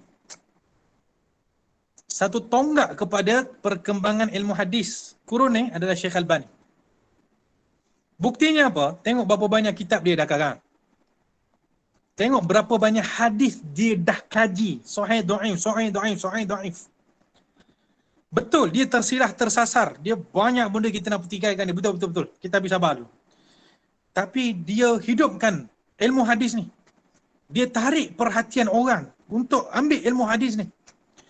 Dan berapa ramai anak-anak murid dia pada hari ini sedang mengembangkan ilmu hadis daripada kalangan geng-geng Wahabi Salafi ni. Sebutlah Syekh Ali Halabi, sebutlah Syekh Ishaq Huaini, Syekh Muhammad Hassan, Tariq Ibadullah, Amr Sulaim. Oh, berderet-deret tuan-tuan ya. Berapa ramai.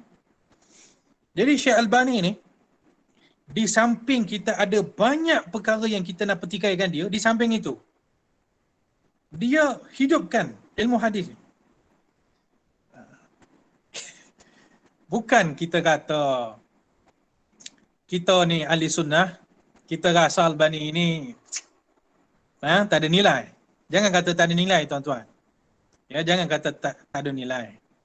Saya ada kalanya terkilan dan kecewa juga. Melihat sahabat-sahabat kita ni, bila dia cerita pasal Albani, dia poin dia satu je. Bila dia nak cakap pasal Albani, poin dia satu je, tukang jam. Apa Syekh Albani? Tukang jam je. Ini satu cara yang tidak ilmiah langsung lah. Bagi saya lah, minta maaf ya sahabat-sahabat. Saya kata siapa yang merendahkan Syekh Albani kerana kononnya dia adalah tukang jam, itu adalah satu manhaj yang tidak ilmiah. Jangan petikaikan Syekh Albani macam tu. Dia tukang jam ke, dia tukang kayu ke, dia tukang besi ke, itu tidak benar menjadi isu.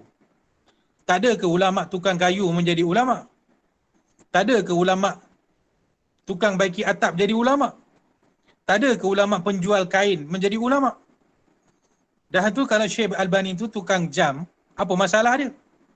Tak boleh ke dia jadi ulama hadis?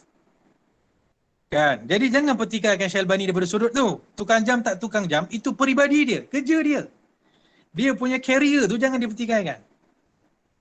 Tak betul lah kalau kita bantai Syekh Albani tu setakat kerana dia bekerja sebagai tukang jam. Tak jadi lah. Tak ilmiah ya. Jadi macam mana kita nak buat? Kita boleh petikaikan dia daripada sudut ilmiahnya. Syekh Albani menolak hadis daif. Okey, kita petikaikan. Syekh Albani pecahkan Sunan Abu Daud, sahih daif, Sunan. Okey, kita petikaikan kat situ. Syekh Albani tidak sabat di dalam hukum dia. Perawi ni kat sini dia kata tak boleh pakai, kat sana dia kata boleh pakai. Hadis ni tiba-tiba dia kata sahih, kat tempat lain dia kata hadis ni daif. Kata orang tanaqudat. Okey, ini kita boleh petikaikan sebab itu sudut ilmiah dia. Jangan kita petikaikan kepribadian dia, itu bukan manhaj ilmiah. Ya. Jadi kita tinjau daripada sudut kelemahan-kelemahan kesilapan yang beliau buat, daripada sudut ilmu yang menyebabkan beliau tersasar daripada menghukum banyak-banyak hadis. Ya, banyaklah tuan-tuan dan puan-puan. Kalau kita bacalah, kita rajin buka contohnya kitab At-Tarif karangan Syekh Mahmud. Kitab ni apa? Dah lupa dah. Raful Minarah pun ada mengkritik Syekh Albani, menjelaskan di mana keceliruan dia. Ittijihad hadithiyah ni Syekh Mahmud rungkai. Apa dia beberapa sudut dan poin-poin, ada beberapa sudut je. Kalau bila Syekh Albani salah kat situ, dia akan silap dalam beratus-ratus hadis. Saya kalau diberi masa, saya boleh bagi sudut-sudut tu. Contoh, satu sudut. Contoh ya. Contohnya Syekh Albani tidak menerima hukumnya Imam Tirmizi. Di sisi Syekh Albani, Imam Tirmizi adalah seorang ulama yang tasahul. Jadi bila Imam Tirmizi kata hadza hadisun hasan, hadza hadisun sahih, Syekh Albani kata no. Tak boleh pakai. Kenapa tak nak pakai? Imam Tirmizi tasahul. Wah. Kat situ satu poin je, dia dah banyak dah tersilap dalam menilai hadis. Contoh kedua, ada namanya tuan-tuan dan puan-puan, bila kita mengkaji perawi, ulama-ulama yang kita akan guna mereka untuk tausiq seorang perawi itu, contohnya adalah Imam Ibn Hibban. Imam Ijli, ya, dua orang yang famous. Bila kita belajar ilmu rijal, tak boleh lari daripada Ibn Hibban dengan Ijli. Imam Ibn Hibban dengan Imam Al-Ijli ini juga dikatakan tasahul oleh Syekh Albani. Jadi bila mereka berdua mentausikkan mana-mana perawi, maka Syekh Albani tak akan terima tausik mereka ni. Ha? Saya nak bagi satu gambaran ya. Contoh, ada seorang perawi ni lah ya. Seorang perawi ni. Ada dua orang ulama jarah dia. Ada dua orang ulama tausikkan dia. Okey. Ada dua orang ulama jarah dia, ada dua orang ulama tausikkan dia. Maka kalau seorang pengkaji hadis, macam mana dia nak berbuat dengan perawi ni? Dua kata dia dhaif, dua kata dia thiqah. Maka kita kena imbang. Mana jarah mufassar, mana ta'dil yang tak mufassar, kita kena imbang. Bila di antara sudut pentajihan pada seorang perawi itu adalah berapa ramai yang jarah dan berapa ramai yang ta'dil. Kalau ramai yang jarah dia, maka kita kata perawi ini majruh lah. Rajihnya adalah dia dhaif. Bila ramai yang tausikkan dia, maka kita kata maka dia ni thiqah lah. Sebab rajihnya dia thiqah. Sebab lagi ramai yang tausikkan dia. Okey, let's say tuan-tuan, perawi ni didhaifkan oleh dua orang ulama, dithiqahkan oleh dua orang ulama. Tapi yang menthiqahkan dia ni salah seorangnya Ibnu Hibban. Contohnya Imam Ibnu Hibban dengan Yahya bin Ma'in. Thiqahkan dia. Sedangkan dua orang ulama lain dhaifkan dia. Kalau Syekh Albani dia akan buat apa? Dia akan terus pilih yang jarah ni. Sebab dia kata apa? Yang menthiqahkan dia tu Ibnu Hibban dengan Yahya bin Ma'in kan? Oh, Ibnu Hibban tak boleh pakai. Jangan pakai. Sebab dia tak sahul. Jadi tinggal berapa orang yang thiqahkan dia? Seorang je. Iaitu Yahya bin Ma'in. Yang jarah berapa orang? Jarah dua orang. Jarah yang menjarahkan tu dua orang, yang menthiqahkan tu seorang. Maka menang jarah. Ini kaedah yang digunakan oleh Syekh Albani. Bila Syekh Mahmud datang, dia buktikan kaedah ini salah. Dengan satu kaedah ni bila dah salah, maksud dia Syekh Albani tersilap dalam beratus hadis. Beratus hadis yang sebenarnya sahih ataupun hasan, tapi dia kata dhaif. Kerana beliau menolak tawthiq Ibnu Hibban dan tawthiq Al-Ijli. Ini satu sudut kecil je tuan-tuan dan puan-puan nak beritahu ni. Kalau para asatidzah ada semangat dan himmah untuk mengintai-ngintai qadaya-qadaya ni, maka kitab yang perlu dibaca pertama inilah kitab Ittijahad Hadisiyah. Ya. Yang kedua kitab At-Ta'rif bi Awham man qassama sunana ila sahih wa dhaif. Karangan Syekh Mahmud juga. Ya, dua kitab ni sebenarnya memberikan kita satu gambaran yang cukup hebat di manakah sebenarnya kesilapan manhaj ulama salafi pada kurun ni. Memang kitab tu, kitab tarif tu dia kritik Syekh Albani saja. Tapi tahu tak berapa ramai ulama selepas Albani yang ikut manhaj Syekh Albani? Kalau kita senaraikan berapa ramai ulama terkesan dengan Syekh Albani, panjang senarai dia. Contoh, seorang pentahqiq yang masyhur, Dr. Bashar Awad Ma'ruf. Banyak kitab dia tahqiq ya. Beliau salah seorang yang banyak menggunakan kaedah-kaedah Syekh Albani. Syekh Ali Hasan Al-Halabi, Syekh Hamad As-Salafi. Oh, begitu ramai yang bertaklid dengan Syekh Albani dalam kaedah-kaedah dalam manhaj beliau. Jadi kalau kita faham di mana kesilapan mana Syekh Albani sebenarnya, maka kita boleh faham di manakah silapnya manhaj ulama salafi dalam menilai hadis secara keseluruhan pada kurun ini. Sahabat-sahabat yang dikasihi Allah Subhanahu Wa Taala, saya rasa pembentangan saya sampai sini sahaja. Ya, saya minta maaf kalau pembentangan saya agak tidak teratur dan serabut, dan saya minta maaf kalau ada part-part yang mungkin tidak jelas ke apa ke, saya minta maaf. Tapi saya rasa pembentangan tadi memberi satu gambaran yang mungkin jelas tentang perkembangan manhaj salafi ini pada kurun ni, dan apakah kita sebagai seorang yang bukan manhaj salafi, apa patut kita nak buat untuk kita memahami konsep-konsep dan manhaj-manhaj tersebut. Dan saya rasa lebih seronok kalau di sana ada sebarang soalan yang mungkin kita boleh diskusi dan bincang sama-sama. Ya, saya minta maaf kalau terlebih masa. Ya, wallahu a'lam. Wabillahi taufiq wal hidayah. Assalamualaikum warahmatullahi wabarakatuh. Waalaikumsalam warahmatullahi. Jadi Ustaz, terima kasih atas pembentangan yang sangat menarik berkaitan dengan kitab karangan Syekh Mahmud Syekh Mamduh, yang saya rasa ini sangat-sangat bukan sekadar kita bercerita tentang sesuatu yang panas, tapi bagi saya ini satu benda yang kita perlu renungi, di mana kedudukan asatizah ataupun ulama-ulama Asy'ariyah yang kontemporari, adakah mereka terlibat secara langsung banyak mengkaji tentang hadis, ataupun macam Ustaz kata tadi, kalau nak listkan orang-orang hadis daripada Salafi, panjanglah listnya Ustaz .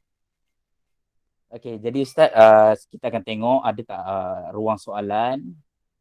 Dah ada belum yang tanya? Ya. Setakat ni belum ada lagi yang bertanya. Assalamualaikum. Okay, Waalaikumsalam. Maaf nak bertanya berkenaan dengan Allahumma salli ala sayyidina Muhammad, berkenaan dengan takhrij yang dibawa oleh Syekh Albani. Adakah 100% kita tak boleh ambil, ataupun ada part yang kita boleh ambil, ataupun ada part kita boleh ambil? Wallahu a'lam. Okey, insya-Allah tadi tu soalan pertama. InsyaAllah kita akan buka lagi 2 soalan. Jadi Ustaz Tariq nak gabung semua ke nak jawab satu-satu, tunggu satu jawab satu? Boleh tak saya jawab satu-satu? Okey, boleh. Jadi Ustaz, kita terlupa nanti. jawab soalan dulu Ustaz . Lepas ni ada lagi 2 soalan insya-Allah. Secara ringkasnya saya berpandangan kalau kita ni seorang yang khalfiat yang bagus dalam ilmu hadis, maksudnya di samping kita boleh rujuk kepada takhrij Syekh Albani, kita sama juga boleh rujuk kepada takhrij ulama kita yang lain. Kita boleh rujuk takhrij Imam Ibnu Hajar, Imam Suyuti, Sada Ghumari. Kita boleh rujuk takhrij itu dan kita boleh rujuk Syekh Albani, maka saya kata boleh kita rujuk, boleh kita baca takhrij Syekh Albani, dengan syarat rujukan kita dengan Syekh Albani itu tidak menjadi umdah. Dia hanya dekat babul istiqnas sahaja. Daripada sudut kita nak kuatkan sahaja. Untuk kita menjadikan takhrij Syekh Albani itu semata-mata umdah sahaja, tu tak boleh lah. Jadi kita tidak depend dengan takhrij dia. Bahasa dia bukan depend dengan takhrij tersebut, tapi setakat kita jadikan sebagai sumber tambahan. Tapi depend kita itu selayaknya pergi kepada ulama-ulama takhrij yang lain. Ya, ulama-ulama takhrij yang lain begitu ramai, tuan-tuan dan puan-puan. Kita kenapa Syekh Albani ini menjadi famous dalam bab takhrij? Sebab dia satu je, sebab dia dah buat kerja siap-siap. Benda dah terhidang depan mata kita. Buka silsilah sahihah, buka silsilah dhaifah, buka Irwaul Ghalil, jumpa. Benda ada depan mata. Tapi kita punya, kalau kita usaha lebih sikit, kita akan bertemu dengan banyak lagi bahan-bahan yang sebenarnya berada depan mata juga. Imam Ibnu Hajar, macam-macam kitab dia dah takhrij, macam-macam hadis dah takhrij. Imam Suyuti, Imam Ibn al-Mulaqin, Imam Ibnu Qasim al-Qatulubugha. Ya, mereka ni masya-Allah tabarakallah, takhrij mereka jauh lebih hebat lagi. Okey. Kembali kepada rujukan tadi, soalan Al-Fadhil Ustaz Mushtaq. Ada dua sudut pandang. Kalau kita ni ada khalfiyat, kita ni ustaz, dan ustaz yang kita memang kita boleh rujuk ilmu takhrij ni, maka bolehlah rujuk takhrij Syekh Albani ini ala babil istiqnas sahaja. Okay. Let's say kita ni tak ada khalfiyat dengan ilmu hadis, kita pun tak tahu nak banding macam mana. Kita tak reti nak rujuk Ibnu Hajar, tak reti nak rujuk Al-Hafiz Imam Suyuti, Sada Ghumari dan sebagainya, maka jawapan saya tak payahlah rujuk Syekh Albani. Ya, tidak perlu rujuk kepada Syekh Albani, tak nak carilah rujukan yang lain. Sebenarnya pilihan kita ramai. Ya, kalau kita tengok juhud keluarga Ghumari dalam bidang hadis ni, terus terang saya kata banyak sangat juhud mereka yang sangat hebat. Tinggal lagi juhud itu tidak dihidangkan depan mata kita. Kan? Kalau kita nampak juhud tu, maka banyak sebenarnya benda dah settle. Ya, minta maaf dia soal jawapan yang agak pendek macam itulah ya. Kalau tak faham Ustaz tanya balik. Terima kasih Ustaz Mushtaq kerana bertanya. Jazakumullah khair Ustaz. Okey Ustaz, ada soalan yang kedua. Okey, ditanyakan oleh Ustaz Nur Azam Bismillahirrahmanirrahim. ya. Sekejap ya, saya baca soalan. Sekejap ya, saya baca soalan dulu. Jadi soalan yang kedua, apa perbezaan ni Ustaz ya di antara manhaj salafi dan manhaj Ihya Mutaqaddimin? Syekh Muallimi dikatakan pemula manhaj Ihya Mutaqaddimin. Kemudian ya. Ustaz boleh baca Ustaz soalan yang dekat tu Ustaz? Dekat ruangan chat Ustaz. Ni. Apa perbezaan antara manhaj salafi dan manhaj Ihya Mutaqaddimin? Seperti yang tersebar, Syekh Muallimi dikatakan pemula manhaj Ihya Mutaqaddimin, berlainan dengan manhaj salafi yang dibawa oleh Albani. Jadi apa jawapan Ustaz?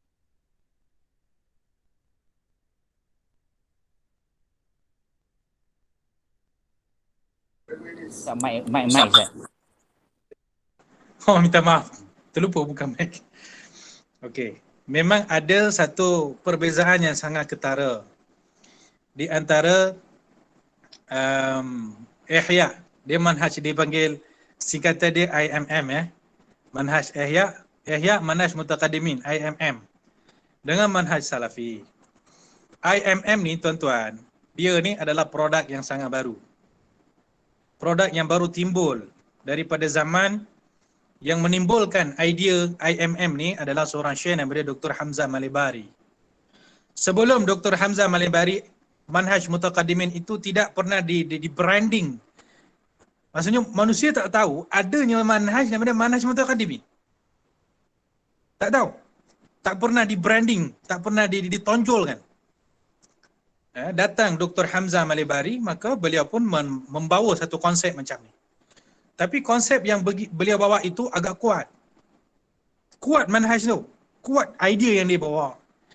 Dan kita kena faham, bila beliau bawa idea manhaj Mutaqaddimin, beliau dihentam seteruk-teruknya oleh ulama mazhab Salafi sendiri. Ulama mazhab Salafi hentam dia dulu. Ada yang menyifatkan Syekh Malibari ini, dia kata Malibari ini pembawa bid'ah dalam ilmu hadis. Kerana membawa satu konsep baru di dalam ilmu hadis, iaitu konsep Ihya manhaj Mutaqaddimin. Jadi memang beza. Ya, memang beza. Manhaj Syekh Albani bukan manhaj Ihya Mutaqaddimin. Dan untuk menisbahkan manhaj Mutaqaddimin ini kepada Syekh Abdul Rahman Muallimi, itu perlu kepada penelitian. Betul ke Syekh Abdul Rahman Muallimi yang menjadi pencetus kepada manhaj tersebut? Kenapa Syekh Muallimi tidak pernah highlight manhaj tu? Ada tak Syekh Muallimi highlight manhaj tu? Kalau Syekh Muallimi ada highlight manhaj tu, kenapa tak digunakan pakai oleh anak-anak murid dia seperti Syekh Albani? Jadi kat situ banyaklah persoalan yang timbul. Di dalam kita nak membicarakan, benar ke Syekh Abdul Rahman Muallimi adalah pencetus kepada manhaj Mutaqaddimin, atau setakat ianya just dinisbahkan saja macam tu. Tapi tuan-tuan dan puan-puan, manhaj Mutaqaddimin ini sebenarnya satu nama lain.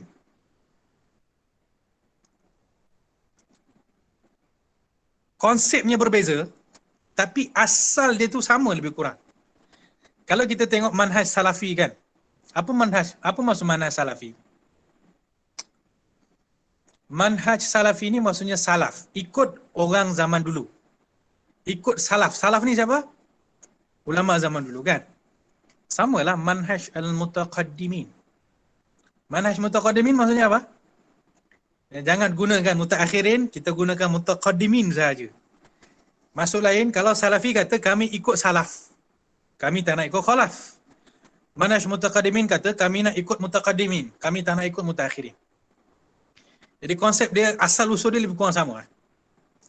Dan perkembangan manhaj Mutaqaddimin ini menjadi satu isu besar, sebab kalaulah manhaj Mutaqaddimin ini manhaj yang paling patut kita ikut, maka persoalan dia bagaimana dengan ulama hadis mutaakhirin. seramai-ramai ulama hadis mutaakhirin seumpama Imam Sakhawi, seumpama Imam Ibnu Hajar, seumpama Imam Suyuti, seumpama Imam Iraqi, seumpama Imamul Haytami, mereka semua mutaakhirin. Jadi kenapa mereka tak ikut manhaj mutaqaddimin? Mereka membawa manhaj mereka sendiri, maknanya manhaj mutaakhirin. Jadi kalau kita kata kita nak ikut manhaj mutaqaddimin sahaja, apa kita nak buat dengan manhaj mutaakhirin ni?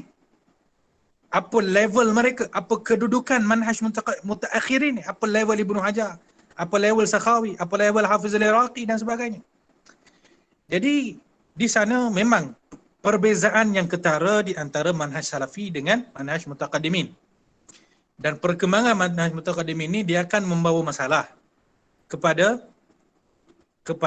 penilaian hadis, dia akan menjadi serabut. Ya, secara ringkasnya begitulah. Dan saya masih menunggu-nunggu ada tak jawapan yang konkret daripada kalangan ulama kita, ulama Ahlussunnah wal Jamaah, tentang komen mereka tentang manhaj mutaqaddimin. Ya, belum, setakat yang saya tahulah, minta maaf ya, setakat yang saya tahu, belum ada satu kitab yang dikarang oleh ulama kita, ulama Asy'ariyah, untuk menerangkan tentang manhaj mutaqaddimin ini. Syekh Mahmud ada pernah komen pasal manhaj ini, tapi bukan dengan kitab, tapi menerusi bidang pengajian. Dan komen itu agak ringkas lah. Ya. Jadi saya pun banyak rujuk kepada Dr. Hafiz Soroni.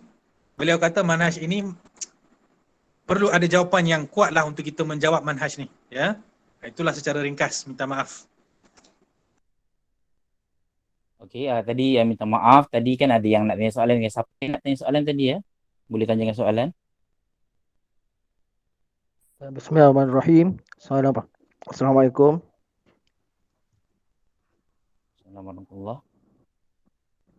Saya nak tanya Ustaz Taurik berkenaan dengan yang kita tadi bahawa Syekh Mahmud mengarang kitab berkenaan dengan pelbagai aliran ulama-ulama hadis menurut Imam Syiah dan sebagainya.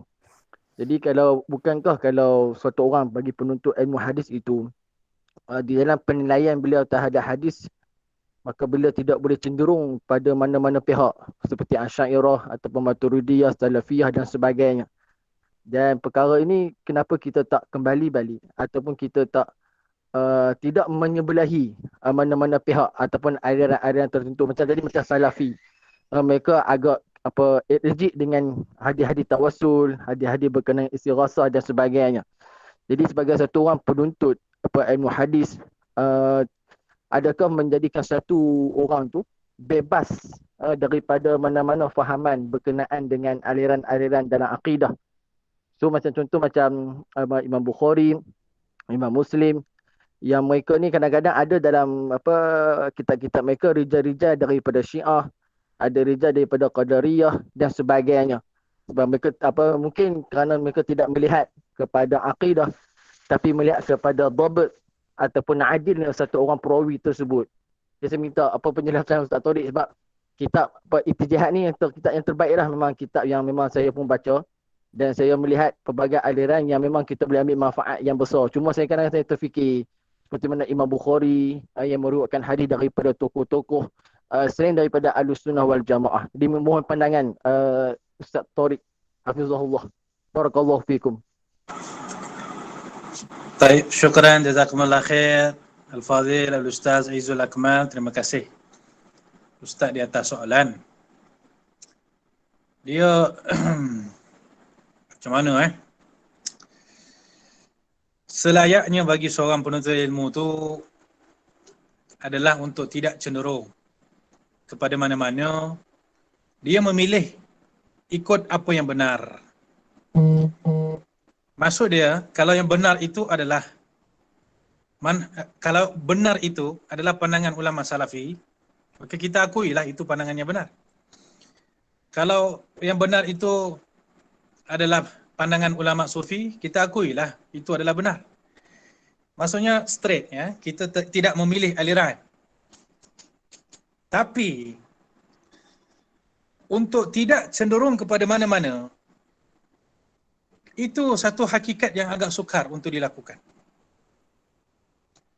Kita bila mengkaji tentang tatawur ilmu hadis daripada semua sudut, kita mendapati daripada awal tatawur ilmu hadis ini sampailah kepada saat kita pada malam ni, perkembangan itu sentiasa dihiasi dengan kecenderungan aliran dan juga mazhab. Tak dapat kita lari. Contoh Imam Al-Bukhari. Imam Al-Bukhari juga dipertikaikan. Ya, ada ulama menuduh Imam Bukhari ini sebagai apa? Sebagai ni, apa? Apa? Yang isu khalqul Quran ni. Ya, ada yang menyatakan Imam Bukhari ini cenderung menyatakan Al-Quran itu makhluk. Ya, Ustaz mungkin boleh rujuk kepada ni kita Muqaddimah Faidul Qadir. Dalam tu Imam Munawi ada naqalkan bahawasanya ada ulama mengaitkan Imam Bukhari dan menyatakan Imam Bukhari ini ada kecenderungan kepada satu-satu pandangan tertentu. Imam Muslim juga ada sebahagian ulama pernah komen. Dia kata siapa yang kalau tersilap Imam Hakim ke siapa pernah menyatakan, tengok dia kata Sahih Muslim ini daripada mula sampai habis dipenuhi dengan perawi tasyayyuh. Kan? Jadi sebenarnya lah kecenderungan itu melekat pada perkembangan ilmu hadis ni. Sampai peringkat bila kita rujuk kitab kitab Jarh wa Ta'dil, kita melihat kata-kata Jarh wa Ta'dil, ibarat-ibarat Jarh wa Ta'dil ini pun dipengaruhi dengan sentimen mazhab dan juga sentimen aliran. Berapa ramai ulama mereka menuduh satu-satu perawi itu sebagai tasyayyuh kerana mereka itu ada sifat nawasib. Berapa ramai yang tembak kepada satu-satu perawi ini kerana mereka tak suka dengan Asy'ariyah. Berapa ramai pula yang memdaifkan satu-satu perawi ini hanya dengan sentimen-sentimen yang ada pada diri mereka. Jadi, daripada dulu sampai sekarang, ilmu hadis itu dipengaruhi dengan pengaruh sentimen, mazhab, aliran, politik dan lain-lain. Macam kita sekarang ni, kita nak menilai satu hadis, boleh tak kita kata kita nak ikut satu aliran sahaja ataupun kita gabung semua aliran? Contoh kita nak nilai hadis tu kita pakai pandangan Syekh Albani. Kita boleh try buat lah, tapi bila sampai kepada kawan-kawan kita yang satu geng Asy'ariyah dengan kita, dia akan tanyalah kita, kenapa guna Syekh Albani? Tak ada orang lain ke? Sebab kita ni cenderung kepada Asy'ariyah. Kita ni cenderung kepada Sufi. Kalau geng-geng Salafi, mereka cenderung kepada guru-guru dan aliran mereka. Jadi, untuk tidak cenderung itu sukar. Kerana kecenderungan itu diwarisi daripada dulu sampai sekarang. Tapi kalau mampu untuk kita bersifat tidak cenderung, alhamdulillah. Macam kita kalau nak nilai hadis. Saya nak nilai satu-satu hadis tentang Ahlul Bait ke ataupun tentang hadis tu kalau bidang tasawuf ke, saya tak boleh untuk cenderung kepada mazhab Salafi. Memang saya kena tinggalkan pandangan ulama Salafi kerana kita dah tahu dia penilaian dia itu tidak tepat. Saya akan pergi kepada manhaj kita, manhaj Asy'ariyah, ulama Asy'ariyah dan juga ulama Sadar Umari dan sebagainya. Jadi tentang soalan tadi, betul lah, seboleh-bolehnya kita cuba untuk tidak merasa cenderung. Tapi itu sesuatu yang agak sukar untuk dielakkan daripada ada kecenderungan. Mungkinlah tuan-tuan dan puan-puan kalau kita belajar ilmu hadis mengikut manhaj akademik. Kita buat master di mana-mana universiti ataupun PhD di mana-mana universiti. Kalau kita dapat supervisor yang bagus, maka supervisor itu boleh melatih kita untuk tidak bersifat cenderung. Kalau kita pilih Albani, kita nak menangkan Albani, dia akan marah kita. Kamu jangan taklid Albani. Kalau kita pilih nak menangkan mana-mana tokoh lain, dia akan marah kita. Jangan pilih sangat nak menangkan tokoh tu. Jadi dia mungkin mengajar kita untuk jalan lurus. Tapi benda tu mungkin ada pada manhaj akademik kita lah. Tapi nasiblah kalau dapat supervisor yang aliran Salafi, dia akan suruh kita menangkan manhaj Salafi. Kalau dapat supervisor yang betul-betul kau-kau manhaj Asy'ariyah, dia akan marah kita kalau kita cenderung walaupun sikit kepada manhaj Salafi. Kan? Jadi macam saya katakan tadi, untuk tidak cenderung langsung itu agak susah. Tapi kita boleh usahakan supaya adanya insaf. Ya, adanya sifat insaf. kita faham seburuk-buruk, bukan seburuk-buruk lah. Dengan keadaan kita tak suka kepada manhaj salafi, kita tak boleh menafikan ada kalanya mereka juga betul. Dengan secinta-cinta kita kepada aliran Asy'ariyah, aliran tasawuf, ada juga pandangan-pandangan ulama sufi, ulama Asy'ariyah yang belum tentu kita boleh terima dalam bidang hadis. Jadi itu perasaan insaf yang mungkin kita perlu semailah dalam hati. Ya, wallahu a'lam. Minta maaf Ustaz Izul kalau tak menjawab soalan. Ya, wallahu a'lam. Okey, baik. Terima kasih kepada Ustaz Tariq atas jawapannya yang sangat-sangat lengkap. Jadi saya minta maaf untuk malam ni hanya sempat untuk buka 3 persoalan saja. Tapi jangan risau, insya-Allah minggu depan kita akan ada lagi sesi bersama Ustaz Tariq insya-Allah untuk bedah buku kitab ini. Minggu depan mungkin lebih kalau hari ini cerita tentang aliran salafi, minggu depan kita bincang pula tentang aliran sufi. Jadi sebelum saya nak menamatkan, boleh tak Ustaz secara ringkasnya menyimpulkan daripada mula sampai habis ni apa yang Ustaz boleh simpulkan? Adakah kita boleh ambil terus ke? Kalau jumpa salafi ni lari terus ke? Jadi macam mana Ustaz simpulkan seringkasnya supaya dia jadi macam simple point untuk para pelajar dapat ambil dan dapat praktikkan dalam kehidupan penuntut ilmu. Silakan Ustaz. Kesimpulan yang mungkin kita boleh simpulkan adalah setiap seseorang perlu masuk ke dalam ilmu hadis ni supaya dia boleh bezakan mana yang diterima dan mana yang ditolak. Itu je penyelesaian dia. Macam kita kata, bukan semua yang ada dalam manhaj salafi itu salah, dan kita kata bukan semua yang ada dalam manhaj sufi itu betul. Mungkin nanti kita akan sebutkan beberapa isu dalam manhaj ahli sufi dalam bidang hadis ni. Ya, mungkin saya tidak menafikan kontroversi juga kot, ya. Jadi macam Ustaz Izul Akmal tanya tadi kan, seboleh-bolehnya kita ada kita punya ilmu dan ma'rifah secara khalfiyat, kita boleh tahu sendiri mana kita boleh ambil, mana kita tak boleh ambil. Mana kita boleh ambil tak kisah sufi ke salafi ke, dan mana kita kena tolak tak kisah sufi ke salafi ke. Jadi penyelesaian dia hanyalah ilmu sahaja. Ilmu, pengetahuan, kajian, belajar dengan guru, baca kitab, kan? Dibimbing dengan orang yang mutakhasis. Ini saja penyelesaian. Kita tak ada shortcut. Dalam ilmu ni tuan-tuan, tak ada shortcut. Kita tolak semua salafi, terima semua Asy'ariyah. Tak ada shortcut macam tu. Jadi kita kena itulah, kita kena pandai, apa kata orang, apa? Tapis. Ya, mana yang okey kita ambil, mana yang tak okey kita tolak. Tak kisah salafi ke, daripada Asy'ariyah, daripada sufi ke. Kami kalau belajar dengan Syekh Mahmud, even daripada Syiah Imamiyah pun kita tapis, ada betul kita ambil, ada salah kita tolak. Ya, itu betul lagi susah lah, kan? Tapi kita kena layak untuk menapis lah. Kalau kita tak layak menapis, habislah kita. Dok ambil serabut sana, ambil serabut sini, parahlah kita. Jadi ringkasan dan rumusan dia satu sahaja. Ambillah ihtimam dengan tarkiz pada ilmu hadis ni. Fahamkan qadaya mu'asarah, apa beza, apa manhaj ulama sekian, mana betul, mana salah, apa perkara yang kita boleh terima dan tolak daripada si fulan. Ya, supaya kita ada satu kedudukan yang kita boleh tapis mana yang jernih, mana yang keruh. Wallahu a'lam. Itu sahaja Ustaz. Terima kasih.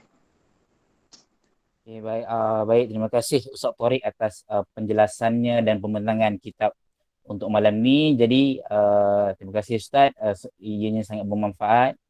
Jadi untuk sesi-sesi yang akan datang, insya-Allah jadi kita mengharapkan kehadiran akan ramai juga. Saya tengok tadi ada dalam 60-70 orang insya-Allah.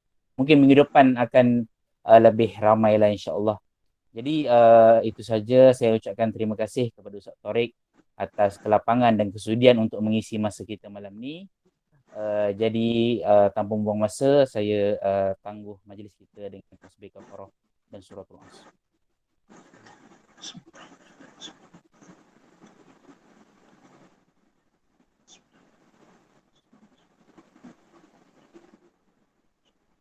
Baik, jika ada yang ingin mengulang siar ataupun nak tengok semula rakaman ni, insya-Allah pihak Liqah Asy'ariyah akan upload video ini mungkin untuk pendengaran semula, untuk dicatat semula, insya-Allah.